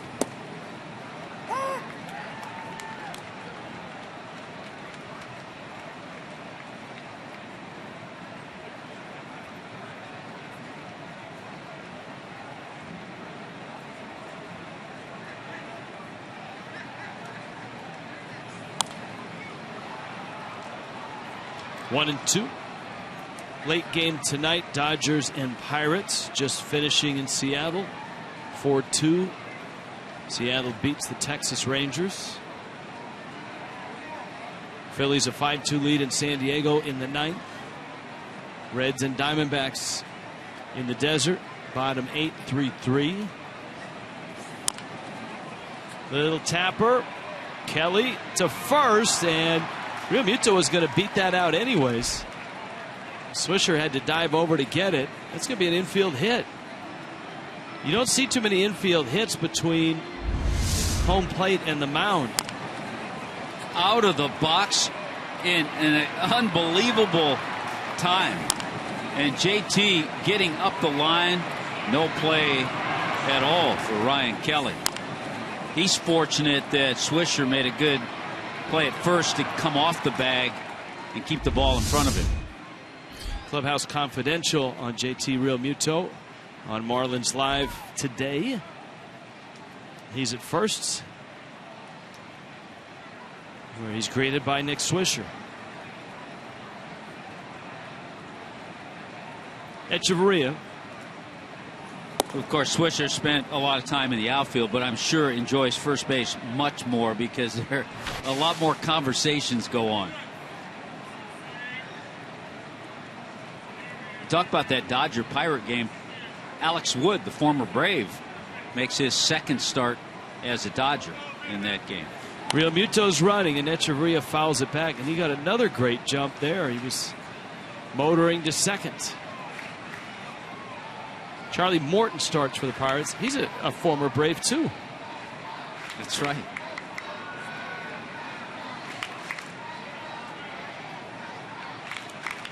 That Angel Baltimore game, now bottom 9, still 4-4. Here it's been 2-0 Miami since the second. Echeverria into the bat, softly into right. Real Muto feeling frisky and not stopping and arriving at third.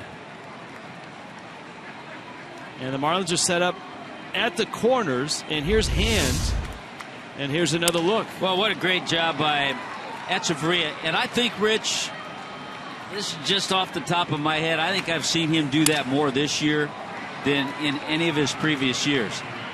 Take advantage of not having to hit the ball all that hard, not over swinging, finding that hole over there. And great job by Real Muto to get to third. Similar situation. The only difference is the runner at third. It's Real Muto. Gillespie was at third in the second, and Hand on first and third and one out. Dropped down a bunt to the right side, and it was perfect. It scored the runner from third. Well, I'm sure he's going to bunt again here. And it's up to Real Muto to get a good lead, follow the third baseman in, and see where the bunt goes. This time it was Gillespie. See, Gillespie gets a good read on the bunt and scored easily. Didn't even have to slide. Hand squares. Pitch is low and in.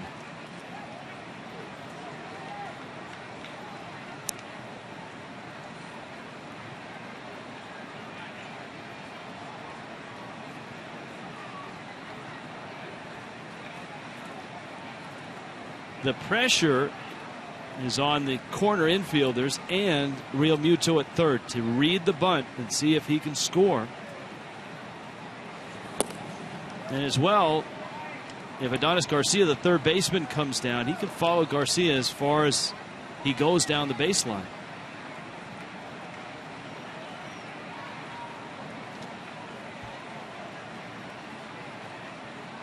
Thus the term safety squeeze.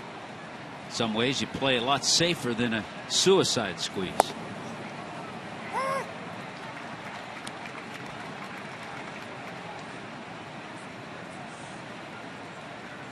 At the very worst, if Hand gets the bunt down, you'd see Echeverria at second, with Real Muto at third. And then two outs. You've got Gordon on deck, who drove in a run with a hit back in the second.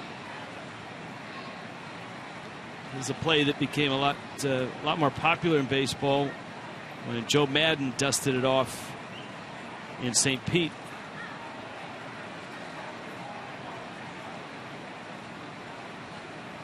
And as Madden would say, you don't necessarily need speed, you just need to execute.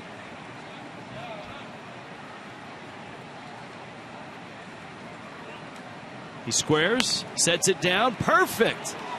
The scoop, Real Muto is in, and everybody is safe. Boy, that is nice. Twice in the ball game, Brad Hand has dropped down the perfect bunt for the first and third play, and it's worked both times.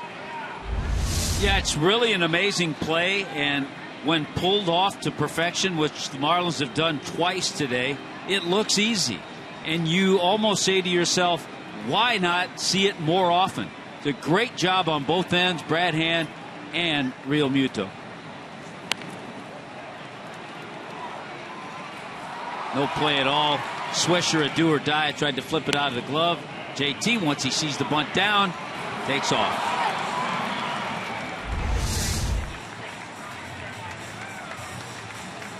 Freddie Gonzalez going to his bullpen.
as well, obviously, as a baseball player, would be a pretty good bunter.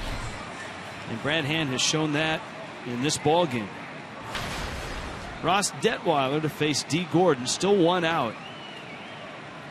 Another run across and a 3-0 Miami lead. This third game in a row, the Marlins have seen the left-hander, Detweiler.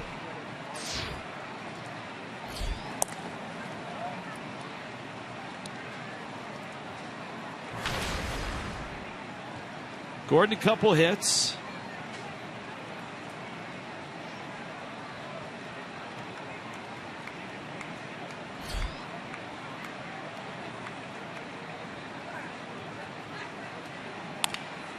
And he pulls a ground ball towards second. Out there, Simmons' throw, dangerous one. Gordon beats it easily.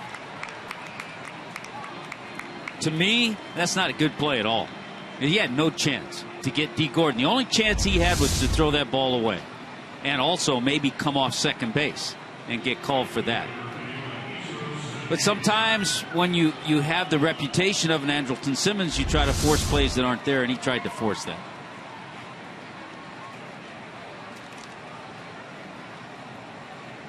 Echeverry on one corner, Gordon on the other. And here is Ichiro, who has struck out, walked, and bounced out. How about Brad Hand came into the game today in his career? He'd had 55 at bats and 2 RBIs. He has 2 RBIs today. If this were his hockey days in Chaska, Minnesota, he would be the first star of the game.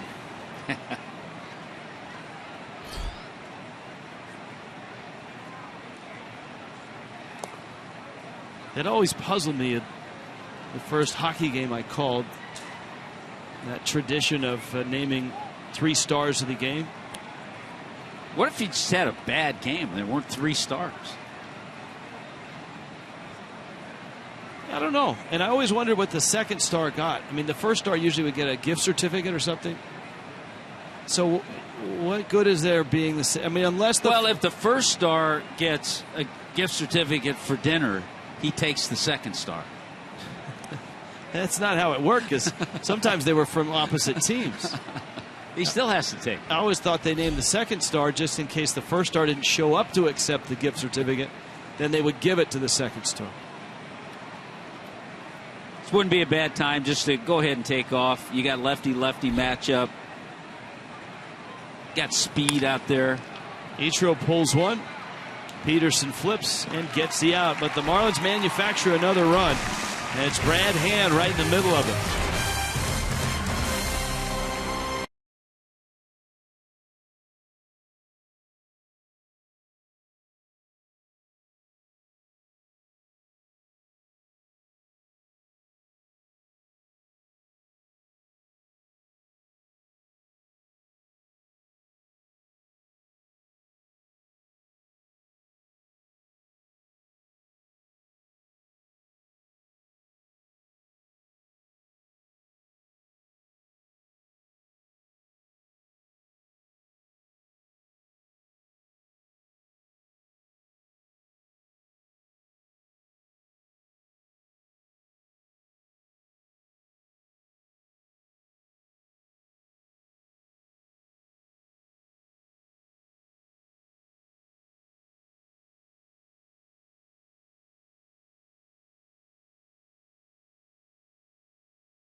Downtown Atlanta, and Atlanta is the headquarters for Coca-Cola, so it makes sense that the company is represented here at Turner Field. If you take a look behind me, you can see these awesome Adirondack chairs that are in the shape of Coca-Cola bottles. And speaking of Coca-Cola bottles, how about the one behind me that says, "Share the Braves"? This is also a great area to bring the kids.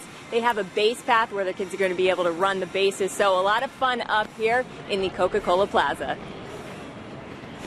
I wonder what they're going to do with that big Coke bottle, Tommy Hutton. Oh, it might find its way to the new ballpark, SunTrust, I'm sure. By the way, if I ever designed a kids run the bases place in a ballpark, no headfirst sliding. Brad Hand, 67 pitches, just one hit, couple walks. Jace Peterson at the plate. Top of the order for Atlanta in the 6th. Heel bunt. Hand has it. Backhand flip. Nicely done. Very well done by Brad Hand. Our Toyota trend. Fewest starts by lefties. The Marlins have just 8. They're about to have 3 in a row with Hand, Justin Nicolino, and Adam Conley. Boy, that's a nice play. So many times we see that second baseman with the backhand flip to the shortstop to start a double play. Brad Hand did that coming off the mound to get the out at first base. Give a nice backhand flip over to Casey McGee. It's worth another look. There it is.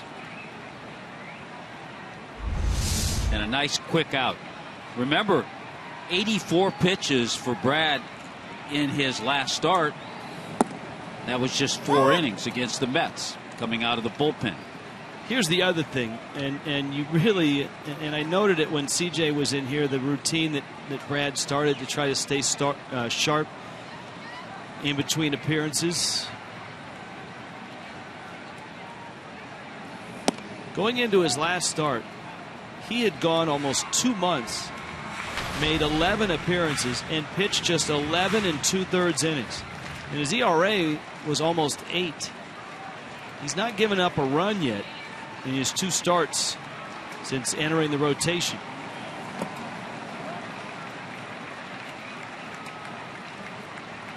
He went 4 innings scoreless against the Mets. And here he is with a 3-0 lead over the Braves in the 6th.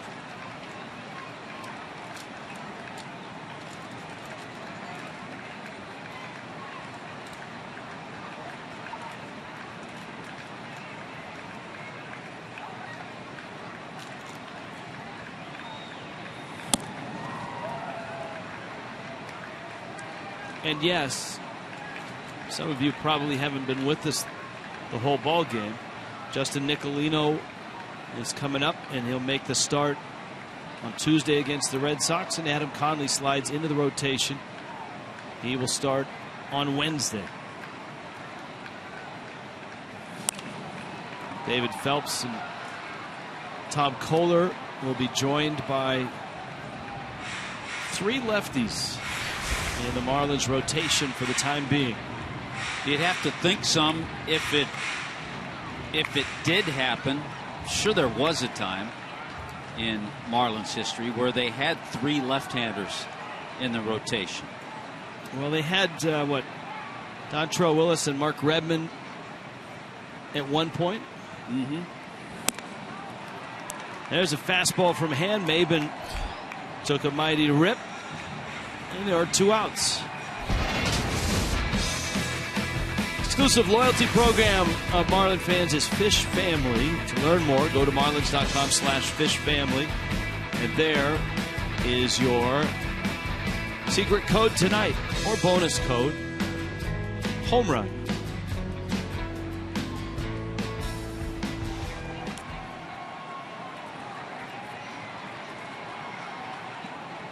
Markakis, who's popped out and struck out.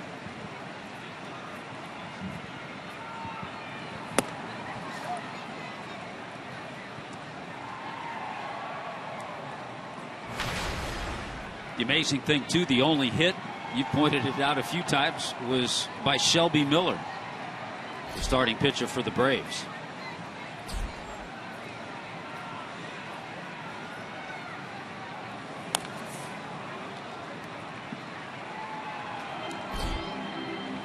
Dan Jennings and Chuck Hernandez, if they get 6 scoreless out of Brad Hand, might just do a cartwheel in the dugout in between innings,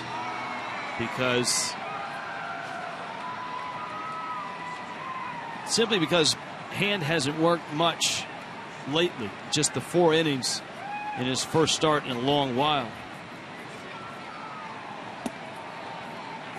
They had to make a lot of preparation for that bullpen, and who would come in if it was 3rd or 4th inning, who might be in the 5th.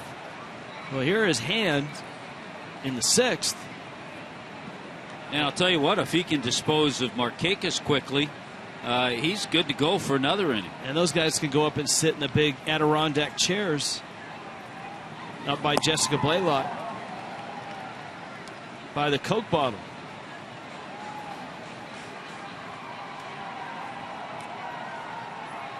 Henry Flores was on alert.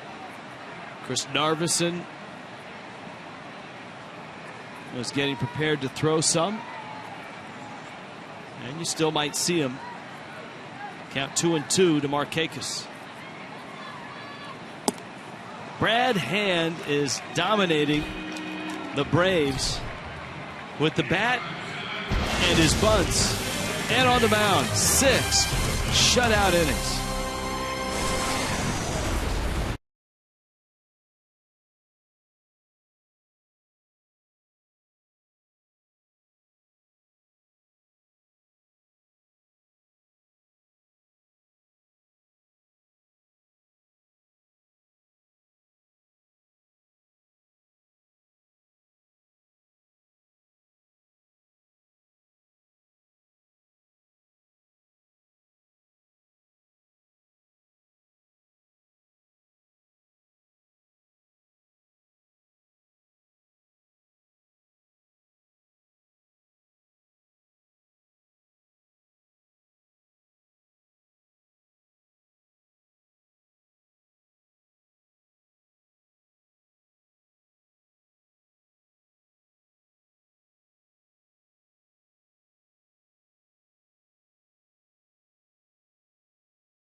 Wednesday night, Red Sox and Marlins, 4:10 start. That's right, 4:10. Please make a note of it.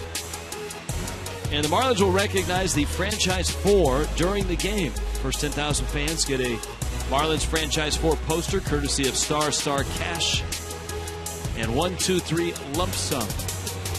Secure your seats today.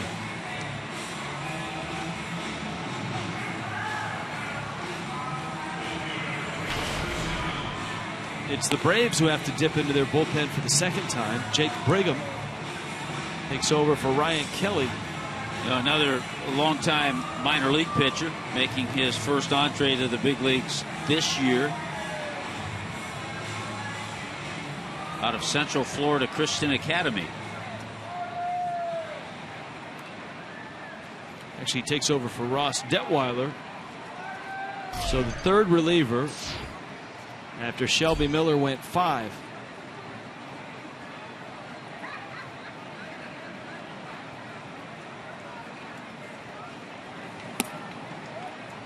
And here's Yelich.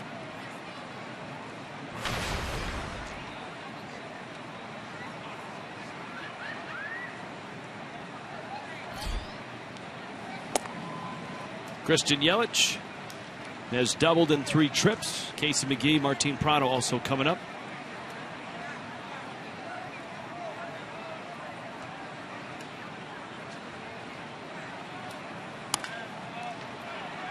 Yelich finds right field. That's his 7th hit of this series. You know, we have talked about Nick Markakis. Braves broadcasters, I'm sure, have talked about Christian Yelich and the way he swung the bat this series.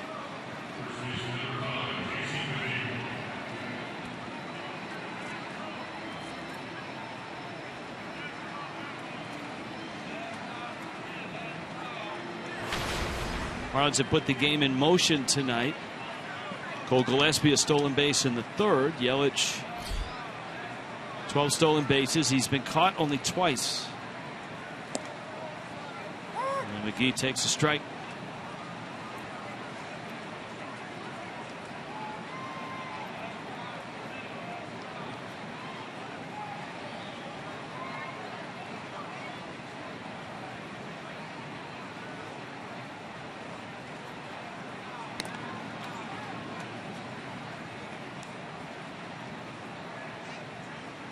This would be a much needed win for Miami.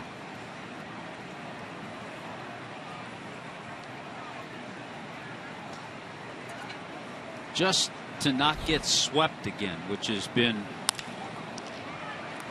Yelich, it's the 3rd time Yelich has had to race back to first in this series for a line drive on that right side of the infield.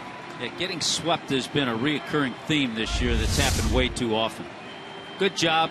Yelich takes that little shuffle step, sees Peterson right there with the catch and gets back. The only time he didn't was on that play by Swisher, and that nobody would have gotten back there. Here's Prado now. Seattle did end up beating Texas 4-2. Texas trying to catch Houston and Anaheim in the West. Anaheim is tied with Baltimore 4-4, bottom 10. And Oakland has gone out in front of Houston 3-1. That's in the top of the 9th, but Houston has 2 runners on and nobody out in Oakland. Yelich runs, pitch a strike, throws on the bag. Yelich is safe.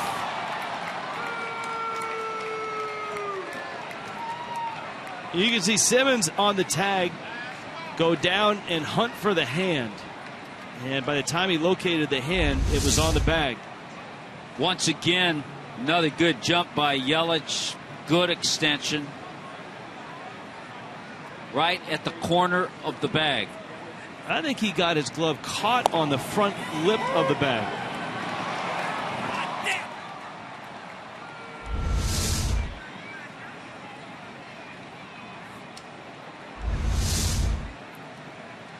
Watch the glove get caught right there. Because he had to pick the throw. Yeah. And the glove was down.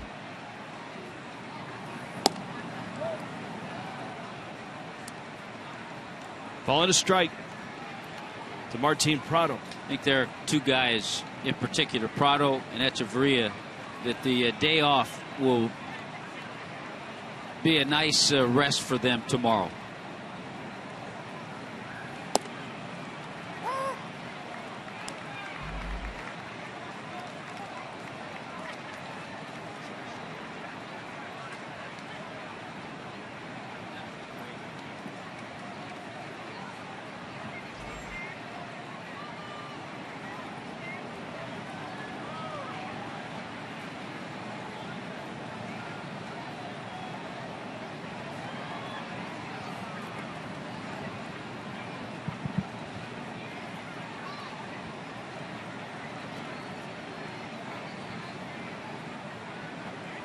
Yelich a good lead at second. And Jake Brigham misses down low. Of course, I believe the Braves are off tomorrow as well. And they head down to St. Pete.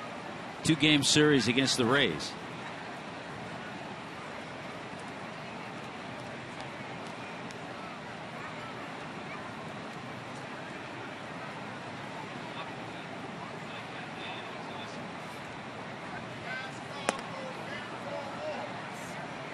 There are some Sundays in baseball where you have God Bless America in ballparks around the country. Some are on tape, some have live performances. On the occasion that we're in Atlanta and it's a Sunday, and we're fortunate enough to have Timothy Miller sing it, we always stay. There's a bouncer to third. Garcia on to first in time. And there's 2 outs. And word is that he's here and he will perform it. So we're going to stay. So hang in there with us between the top of the 7th and the bottom of the 7th. Peterson and Yelich chatting it up at second base. And here's Cole Gillespie.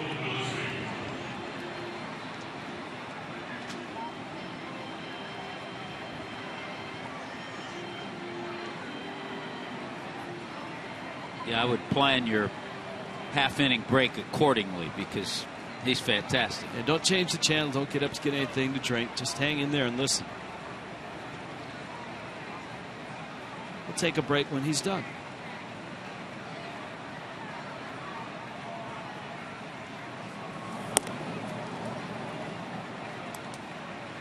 Couple hits, a run and a stolen base for Gillespie. Has his average at 287.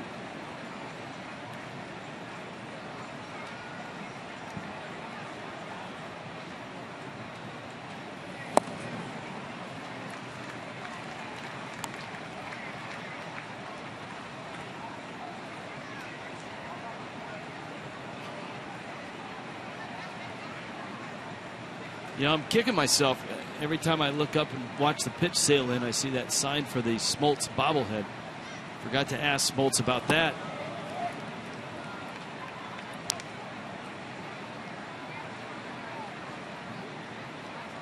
There were a lot of things we could have asked John Smoltz when he was on with us.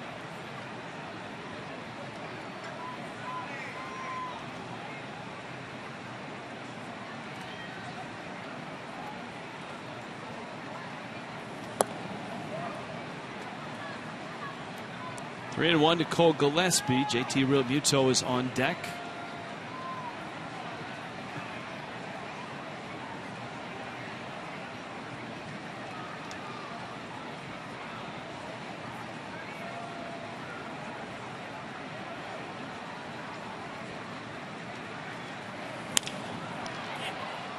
To right, Markakis makes the catch. And the Marlins leave that runner at second base.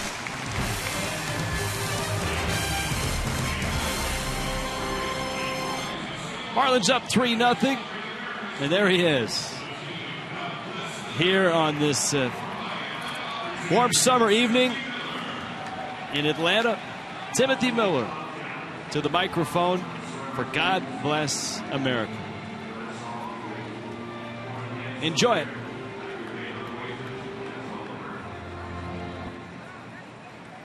God bless America, land that I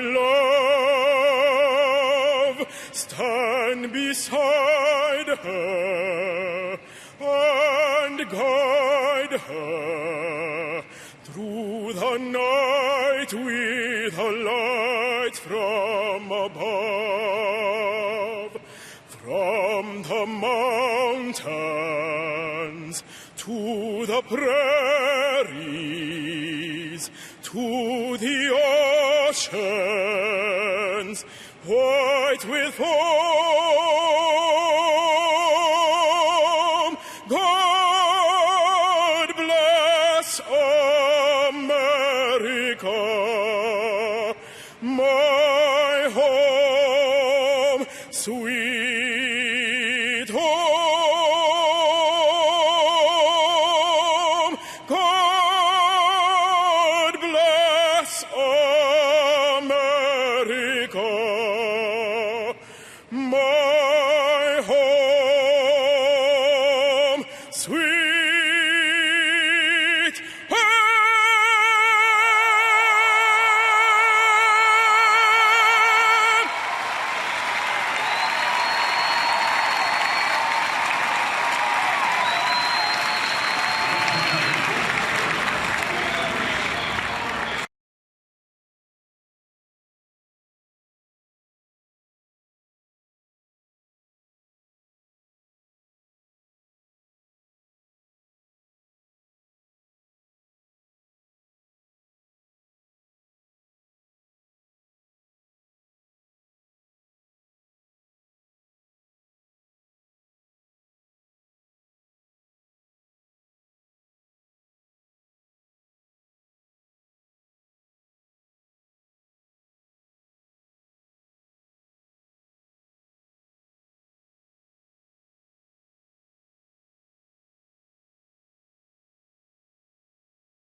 1999, for the first time in Major League Baseball history, 5 grand slams are hit in one day.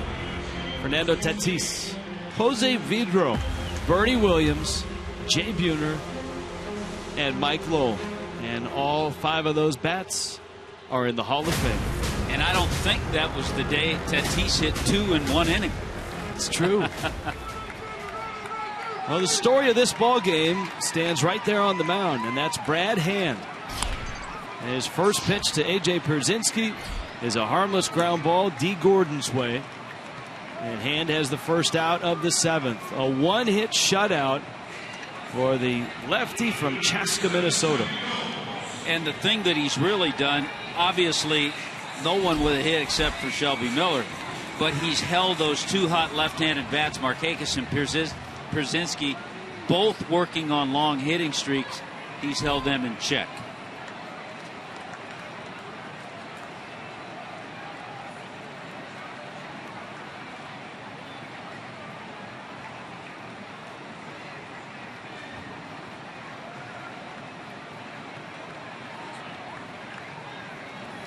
Johnny Gomes, fastball at the corners, as well as spinning a 1-hit shutout. Hand has had 2 perfectly placed safety squeeze bunts, which have produced runs.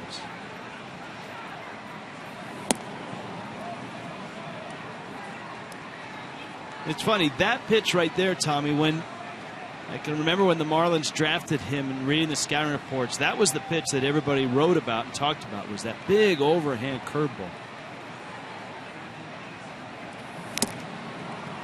He's really spotted his fastball and changed speeds off of that today. You hear it said so often. Chuck Fernandez talks about it with his pitchers. If they can spot that fastball, then you can work off that.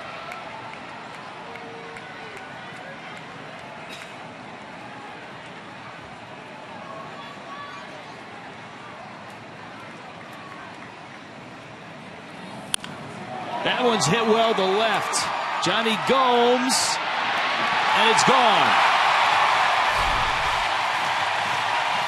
The Braves have their first run.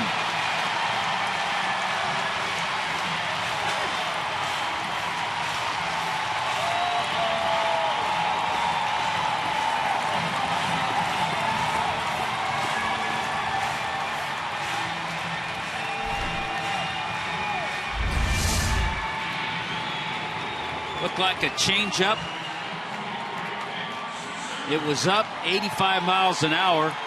Johnny Gomes still has a little pop left. Home run number 5 for him. Brad knew he made a mistake.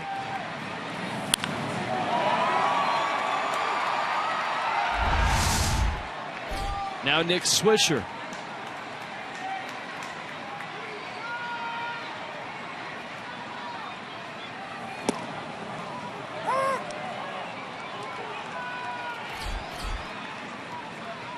Brian Morris in Miami's bullpen.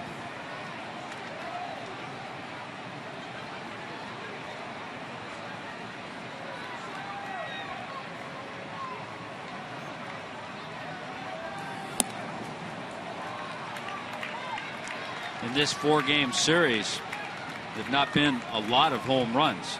The Marlins have just one, Derek Dietrich. Braves with 2, Gomeses and Garcia.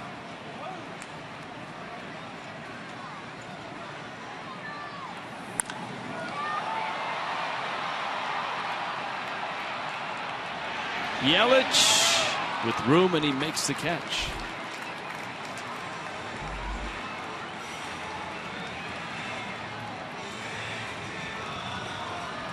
So there's 2 outs. We're talking about Brad Hand, the fact that the Marlins all of a sudden have 3 lefties in the rotation, with Nicolino and Conley making starts this week. And we were trying to, for a second, think back and figure out a moment in time where there were 3 lefties in the rotation. It's kind of hard for us to do while we're shuffling through the game. That's why we have a crack staff. And that's why they help out. Yes. We like that. Andy, part of the crack staff. Mm-hmm. See, I was not here for this. Dontrell, Michael Tejera, and Tommy Phelps. Tommy Phelps made one of the key starts of the 03 season. in Cincinnati. Brad Penny was supposed to start a game in Cincinnati. Had awful stomach flu. Emergency start by Tommy Phelps.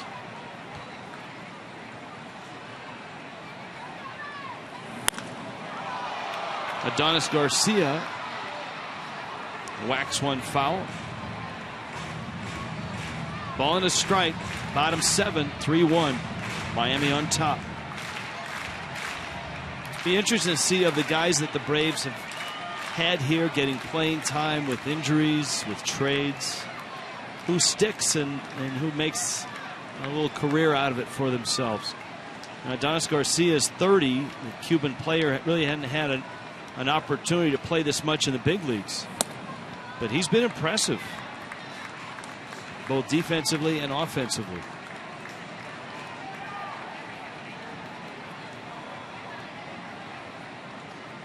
So it's some big home runs for the Braves just in a short stay. This is just his 16th game.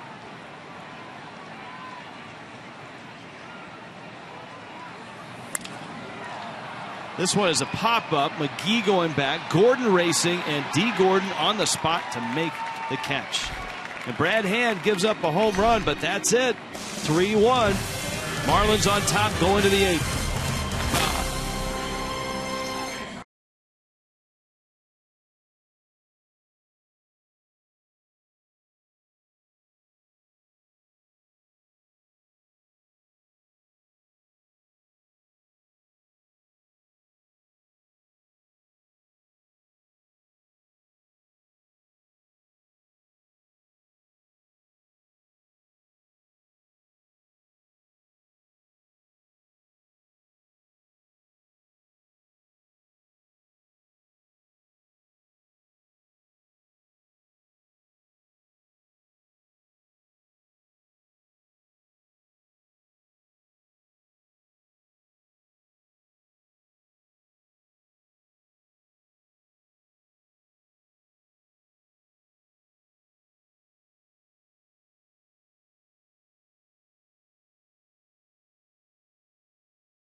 Touch for the home run by Johnny Gomes.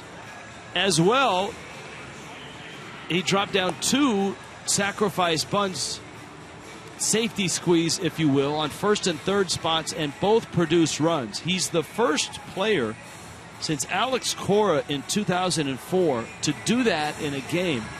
He's the first pitcher in Major League Baseball to do it since 1974. So obviously the first Marlin pitcher to ever do that. Wow. Jake Brigham continues on for the Braves. Real Muto Echeverria. And then the pitcher spot. That one flipped foul. We've been keeping our eye on some of the late West Coast games. And remember, the Astros were down to their last few outs. Down 3-1. Colby Rasmus hit a 3-run homer in Oakland. And Houston has a 4-3 lead in the bottom of the 9th now.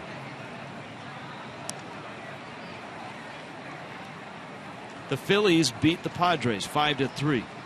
And the Phillies just continue a torrid run from the depths of the East. Now in 4th place. By the way, Rich, that home run by Rasmus hit off Edward Mujica.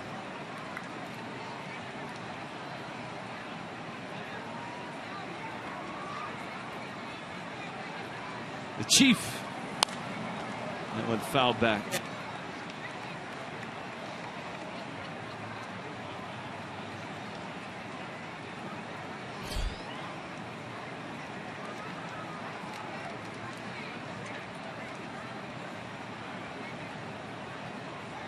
2 balls, 2 strikes.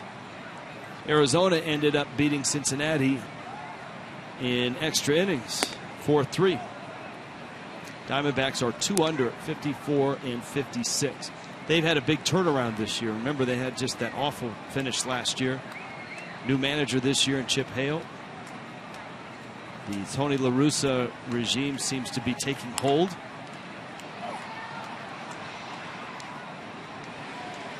Markakis. And there is 1 out. Tommy Hutton's been waiting for the fan photo from T-Mobile. You know why?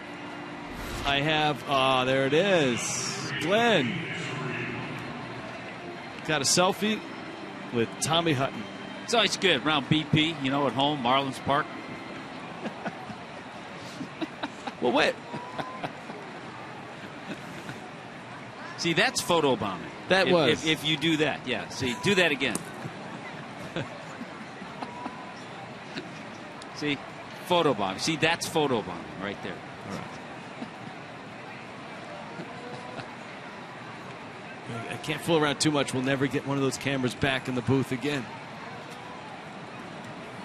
Echeverria, bouncer in the hole at short. Simmons, who plays in that hole a lot, throws him out. 2 outs, and the Marlins will pinch hit for Brad Hand here.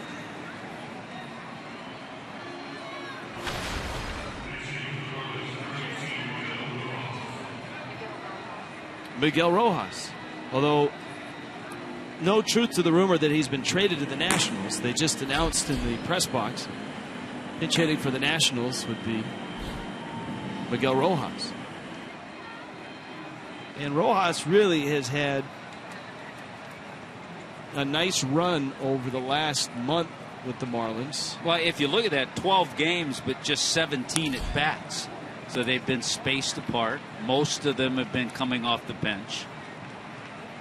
Yet he's put together a nice run, which is not easy to do. I asked Frank Menachino what has made the difference with Rojas, and he said he's really dedicated himself to the late inning role. Most of the video that he studies going into a game is all relievers. And to his credit, he was always known as a defensive player. Yet he went down this year, and when he didn't make the club out of spring training, in AAA, he hit .301. So he worked on his hitting in AAA as well.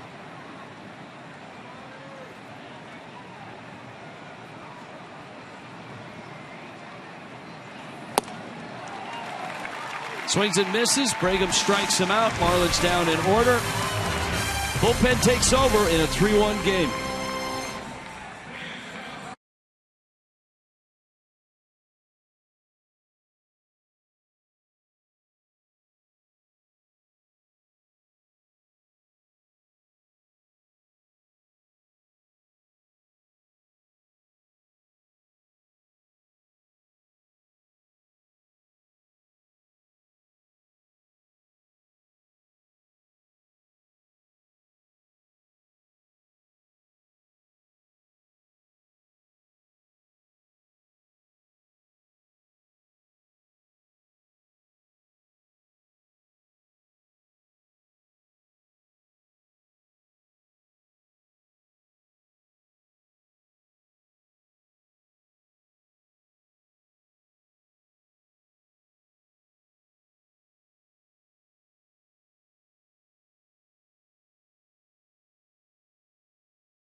If you want to learn about their old ballpark, the Atlanta Fulton County Stadium, then you need to visit this historical wall. Fulton County Stadium served as the home of the Braves from 1966 to 1996, and you're going to be able to learn all about some of the great moments that took place at that stadium on this wall. So guys, most of the ballparks that we visit, yeah, there's a ton of highlights when it comes to food and stuff like that, but Turner Field is all about its history.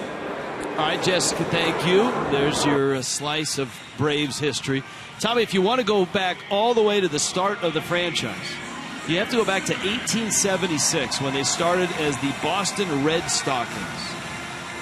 In 1883, they changed their name to the Boston Bean Eaters.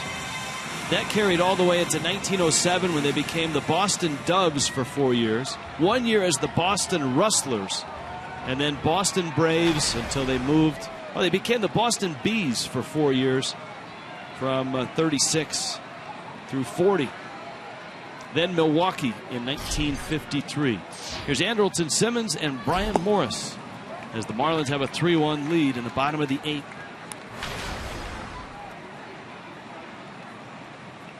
Simmons. Then you've got the pitcher spot. And top of the order, Jace Peterson.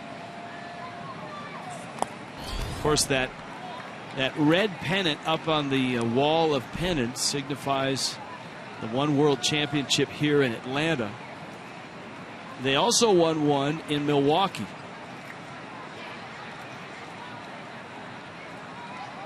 That was in 1957.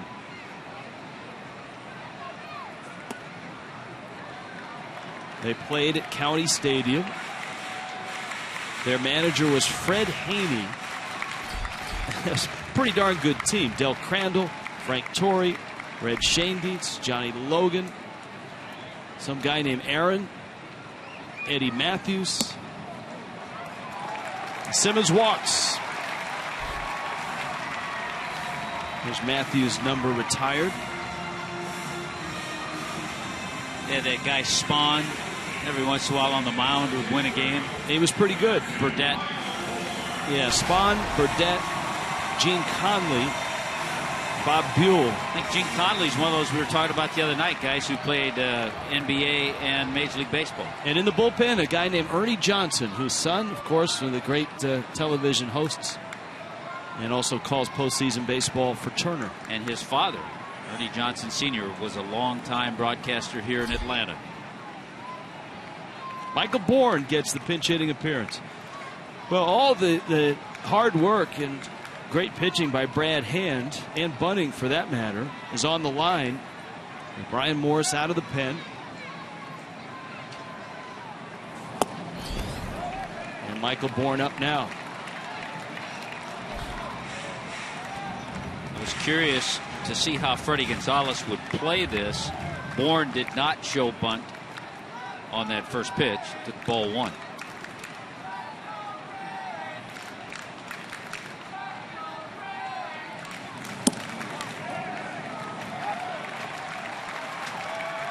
It's 2-0, and JT Realmuto is out to talk to Morris. Certainly a red flag when you walk Andrelton Simmons. He's not easy to walk, though he has walked twice today.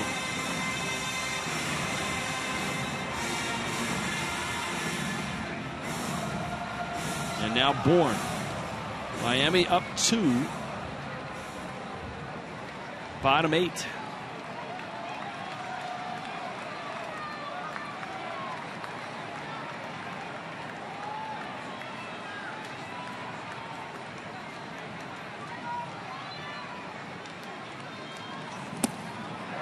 Morris is nowhere around the plate right now. Yeah, when you miss that badly with a 2-0 pitch, you know there's some struggles going on. So hopefully Brian Morris can get it back, get that strike zone back in there for him.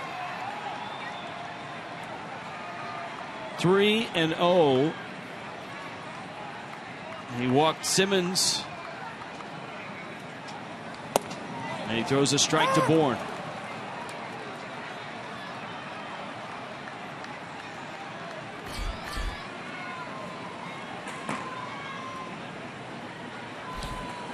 Ramos and Narveson.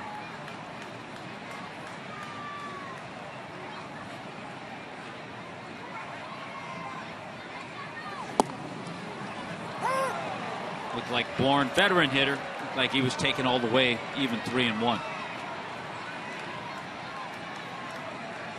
You would think that Simmons might be going. 3-2 pitch with nobody out.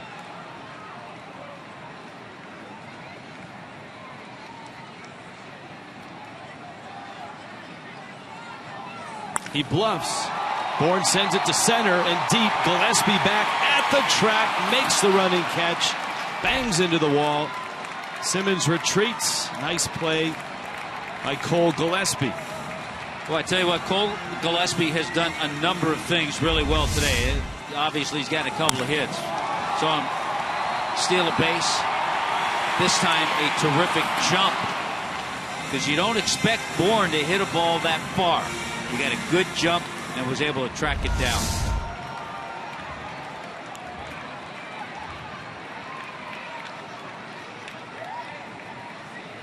Jace Peterson now, who was 0 for 3.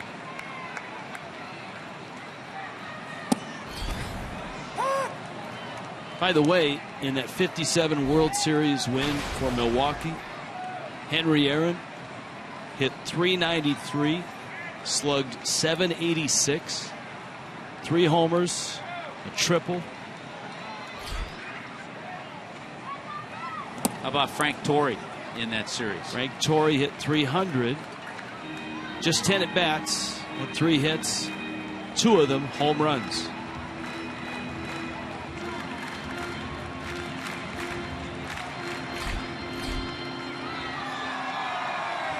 Yankees got a couple homers from Tony Kubek and Hank Bauer.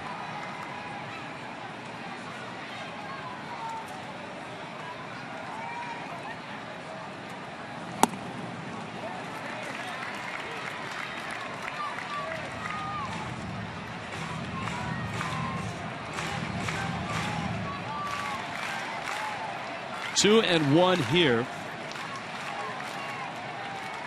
to Atlanta's young second baseman, Jace Peterson. Represents the tying run.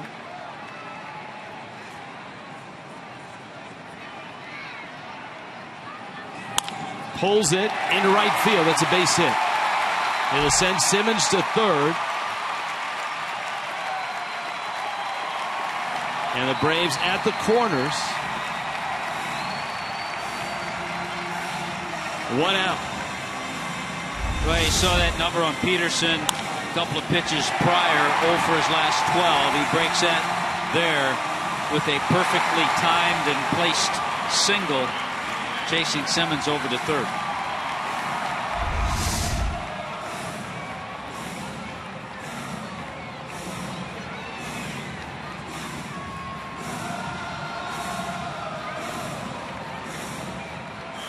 We've talked about it this entire series, the improvement and the year that Cameron Maybin's having, career high in RBIs.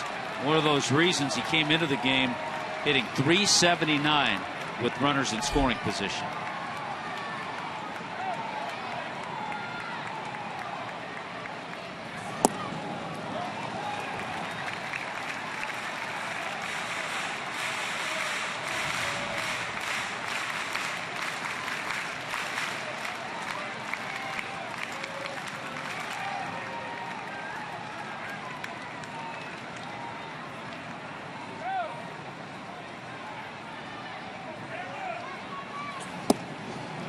A strike, and it's 1-1.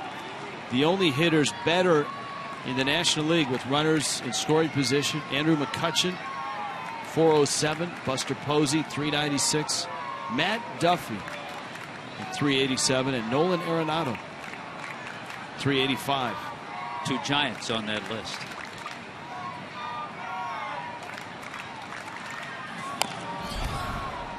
Maybin gets a piece, 1-2.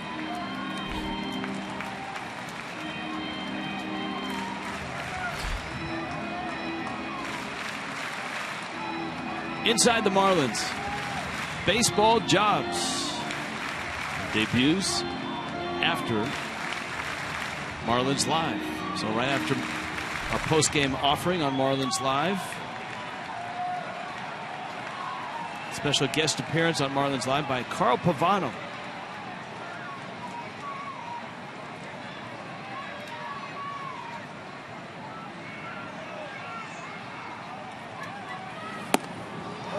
Just in.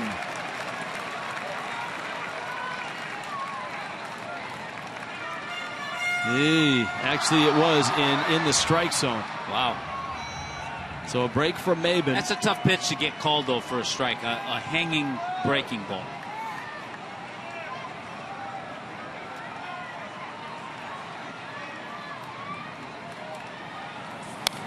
So you're saying if it's sharper, it's easier to call a strike? Well, if it's sharper, it's going to be down in the zone. But it's like basically it's a mistake pitch.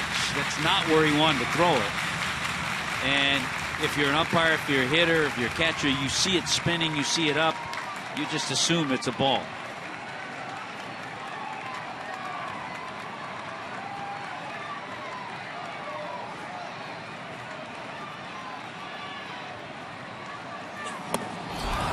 Down goes Maben. Big strikeout by Morris. Boy, you bet. Runners at first and third. Huge strikeout against a guy who's been tough in these situations. But a guy who's maybe been tougher in these situations in this series is stepping in to hit, Nick Markakis. Markakis is 0 for 3 in this one. So he hasn't extended his hit streak, which sits at 15 games. Just a couple home runs all season long.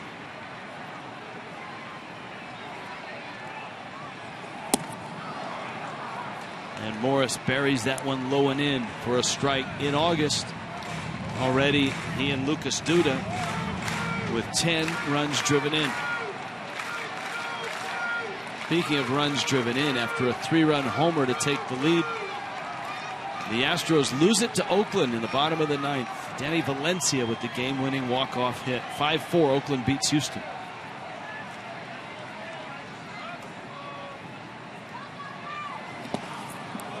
Nice job. Good job. Real Muto has been catching all day. Here he is in the bottom of the 8th. Able to smother that one. Yeah, and Oakland just picked up Valencia from Toronto, didn't they? Great job there. Just knees down,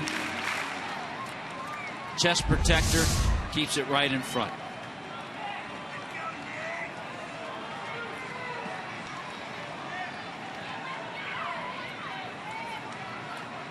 A ball and a strike to Markakis.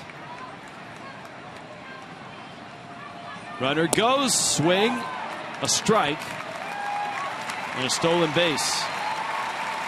Peterson gets himself in a scoring position, so the Braves have the tying runs in scoring position with 2 outs in the bottom of the 8th.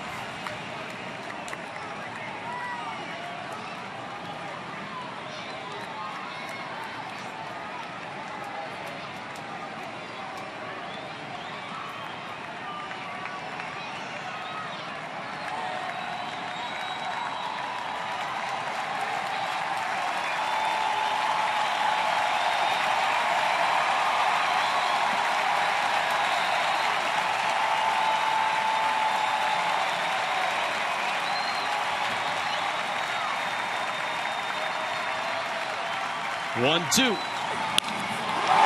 right, Ichiro on the run, has it at the track. Ichiro runs it down, and Morris escapes. And Miami hangs on to a 2-run lead.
And Ichiro coming up. Marlins will face another Braves reliever, Matt Marksberry. There were a couple of nice outfield plays in that inning. Remember the ball Bourne hit, and Cole Gillespie raced it down into the gap. And Ichiro going over near the line. So Marksberry comes in. The Marlins have some lefties coming up. And that's why Freddie Gonzalez makes that move.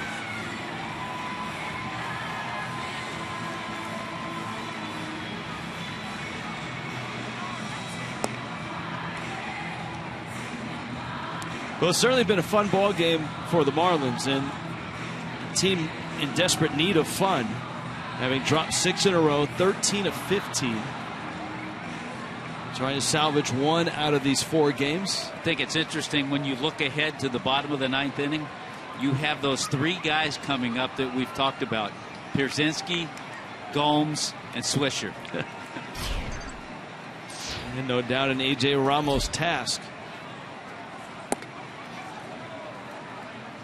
Miami sets out trying to add a few runs here in the 9th.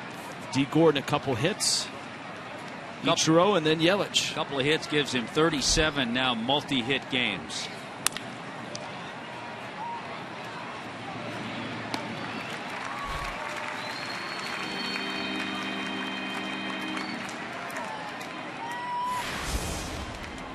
Checkers presents Marlins Live. Carl Pavano joining Craig Minervini. Cole Gillespie, a nice ball game. And of course, Brad Hand was just superb with some safety squeezes and 7 splendid innings. Carl Pavano back in the studio after his behind home plate assignment at Marlins Park. That's right. That's the last time we saw him.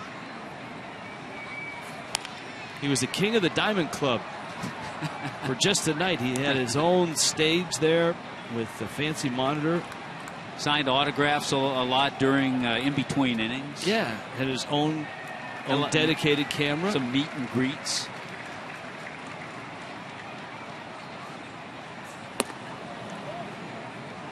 I remember at one point tossing down to him and saying, "Hey, Carl, what do you think of that slider?" He said, "Hold on, Rich." And there he was, holding a baby, posing for a photo. Ichiro rips one down the right field line. That's a base hit. Into the corner it goes, and it sticks in the corner. Ichiro to second, thinking about third, in gear, on his way, and in there. Ichiro. His 4th triple of the season. 4 triples and 2 doubles, as well as a home run. Boy, he takes that high fastball. He had in mind that he was going to get a fastball, and if it was in, he was going to pull it. And if it kicks back out, it might be a double. But because it stayed in that corner, Markakis had to go get it. All of a sudden, the 41-year-old has an extra gear as he gets over to third. And a big at bat now for Yelich. Infield in. Ichiro at third. Yelich takes a mighty rip. Gets a piece. And fouls it into the glove of Pierzynski. Well, there's your insurance run out there. It would be nice to go into that bottom of the 9th with a 3-run lead instead of a 2-run lead. Marksberry is now in front 0-2.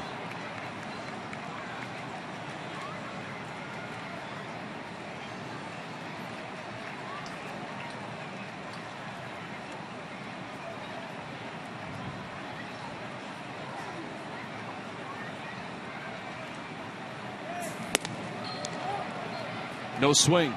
Marksberry tried to stay up. He stayed up with fastballs so far. That one a little out of the zone, and Yelich didn't bite.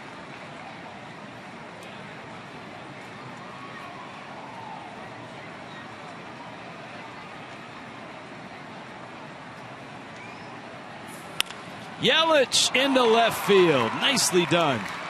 And Miami has an insurance run. A triple by Ichiro. Good two-strike swing by Yelich. 3 hits for Yelich. And it's 4-1. 8 hits in the series for Christian Yelich. This is just great hitting. Mark Sperry tried to stay up the whole time with fastballs, and that time Yelich got on top of it and got it past Garcia.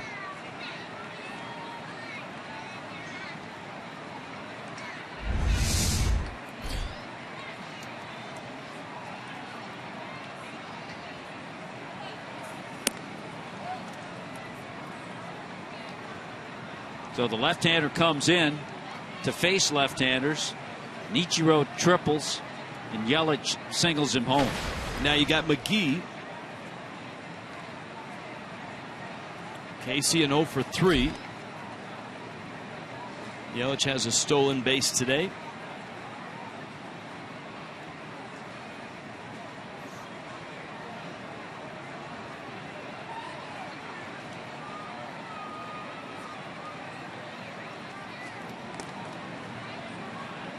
Boston on Tuesday and Wednesday in Miami. And the Marlins rotation with injuries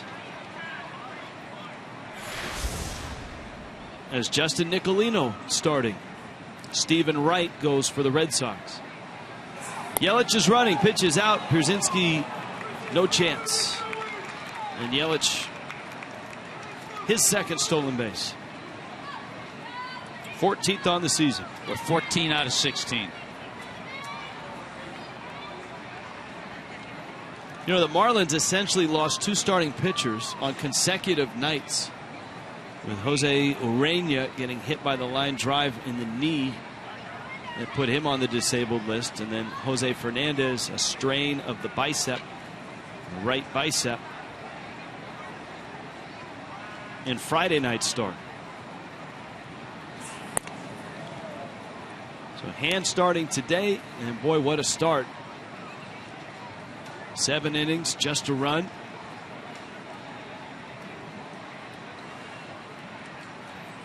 Marlins got a couple against Shelby Miller. And have scored twice against the Braves bullpen. Hand, as you see McGee walking down to first. 7 innings, 2 hits. That 1 run was the Gomes homer. He walked 2 and struck out 3.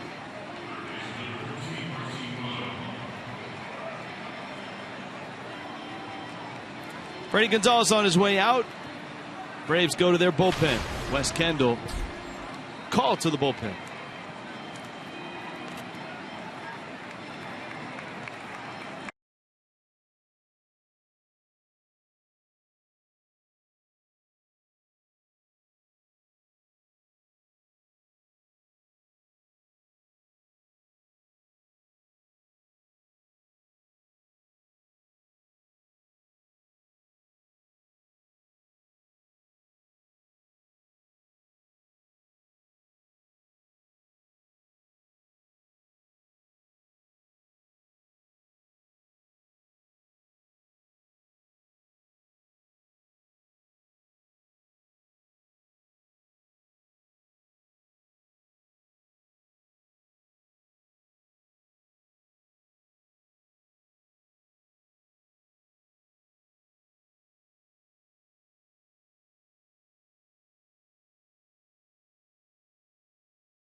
One with 1 out here in Atlanta.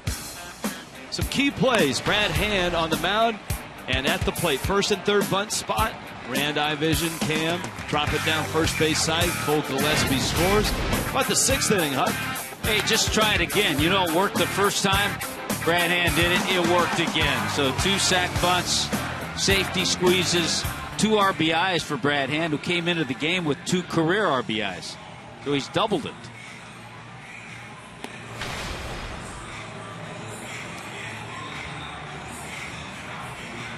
David Ardsma. Well, the Braves have really gone through their bullpen. Ardsma, the 5th reliever. Kelly, Detweiler, Brigham, Marksberry, Ardsma.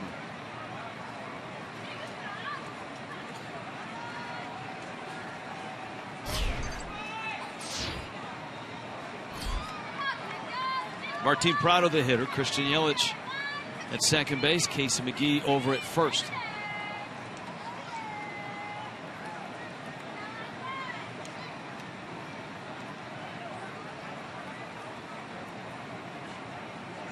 Yelich bolts for third. Pierzynski's throw is high, and he's out.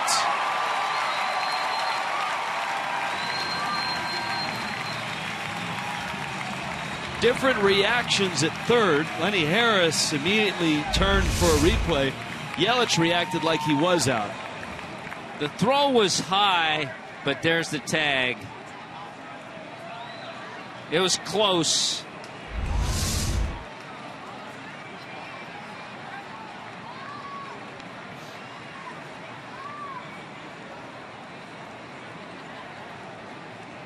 McGee never left first. He's at first. Yelich caught stealing. Count 0-1 to Prado. That's a tough decision if you're Casey McGee, because if he doesn't get the best of jumps, Pierzynski might go to second base to get the out.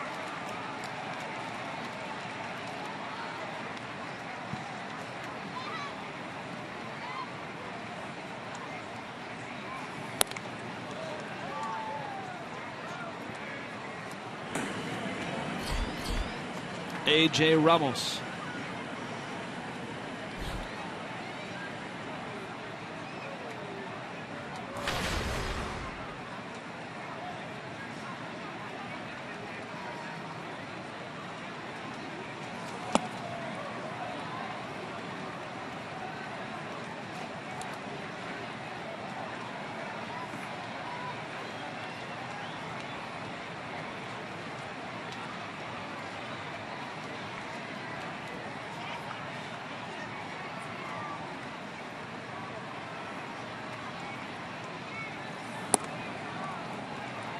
Prado takes away, and Ardsma walks him. And that brings up Gillespie. Everything in baseball is done except the late game. The Dodgers and the Pirates are underway in the top of the first. The Angels ended up beating Baltimore in 11, 5-4. As we told you, Houston got a 3-run homer in the top of the 9th to come from behind in Oakland, but then Oakland rallied for 2 to erase that lead and win it 5-4. Arizona won in 10 innings, 4-3 over Cincinnati. Gillespie flips that one foul. 2 hits for Gillespie. And some good work out in center field. Yeah, 2 hits, stolen base, and some nice plays in center.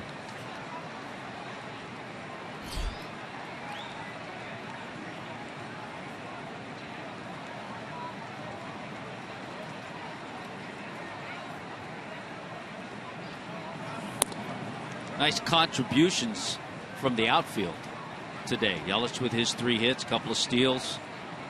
We just talked about Gillespie. Ichiro with the big triple. And that nice play in running down the drive to right with the tying runs in scoring position to end the 8th.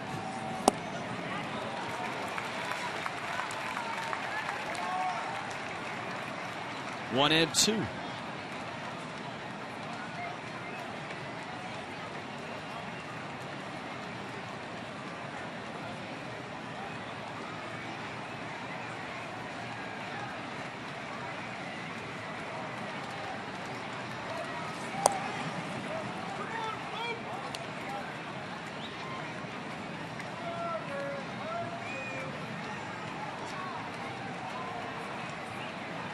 2 balls, 2 strikes, 2 outs.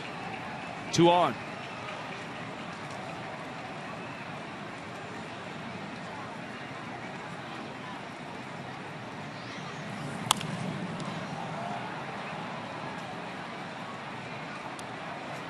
Gillespie has done a nice job of doing this, chewing up pitches.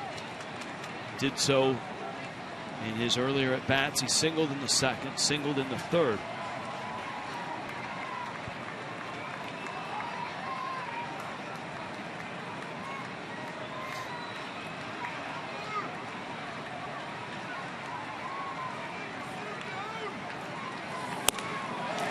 High fastball, Ardsma strikes him out. Miami done in the 9th, but they get an extra run. Yelich drives it in, 4-1. Here comes Ramos.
South Florida Honda dealers.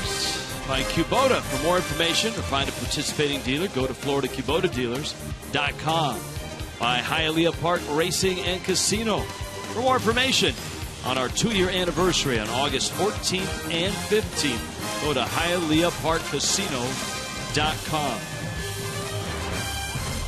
Night arrives in Atlanta. Miami has a 4-1 lead going to the bottom of the 9th. A.J. Ramos gets the veterans all lined up. Ramos, the second half, really hasn't had regular work, and his performance has suffered. Yeah, I think it's amazing when you see his earned run average at 263. It tells you where he was, given the fact in his last 3 outings, A.J.'s gone 3 1/3 innings, giving up 5 hits and 7 runs. This is a situation I think he needs, certainly the ball club needs, but he's got 3 good challenges to go after 3 veteran hitters. First is Pierzynski. A.J. is 0 for 3. A.J. against A.J. Pierzynski takes a strike. 13-game hitting streak. 2 long streaks for the Braves coming in. Markakis at 15. Pierzynski at 13, and neither have a hit. Change up. Wow.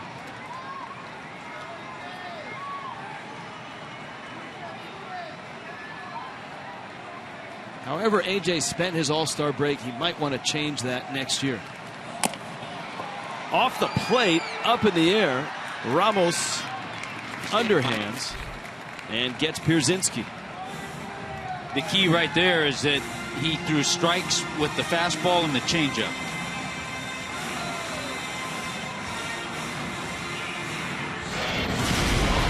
Johnny Gomes has provided Atlanta with their only run. Just the second hit off of Brad Hand, and it came in the 7th inning. See how short and quick that swing was from Gomes?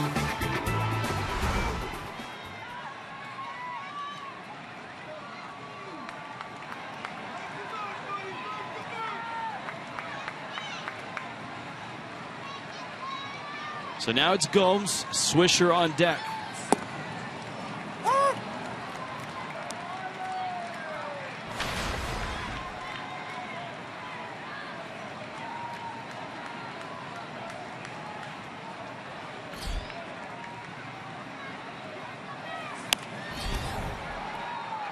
Gomes fouls it off. Johnny Gomes,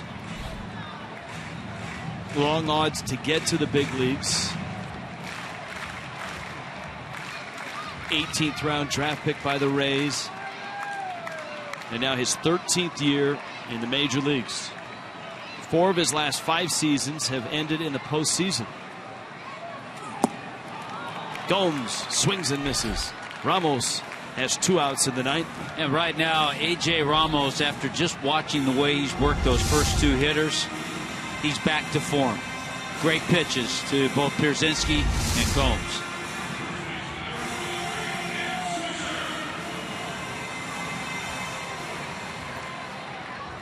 So here is Swisher.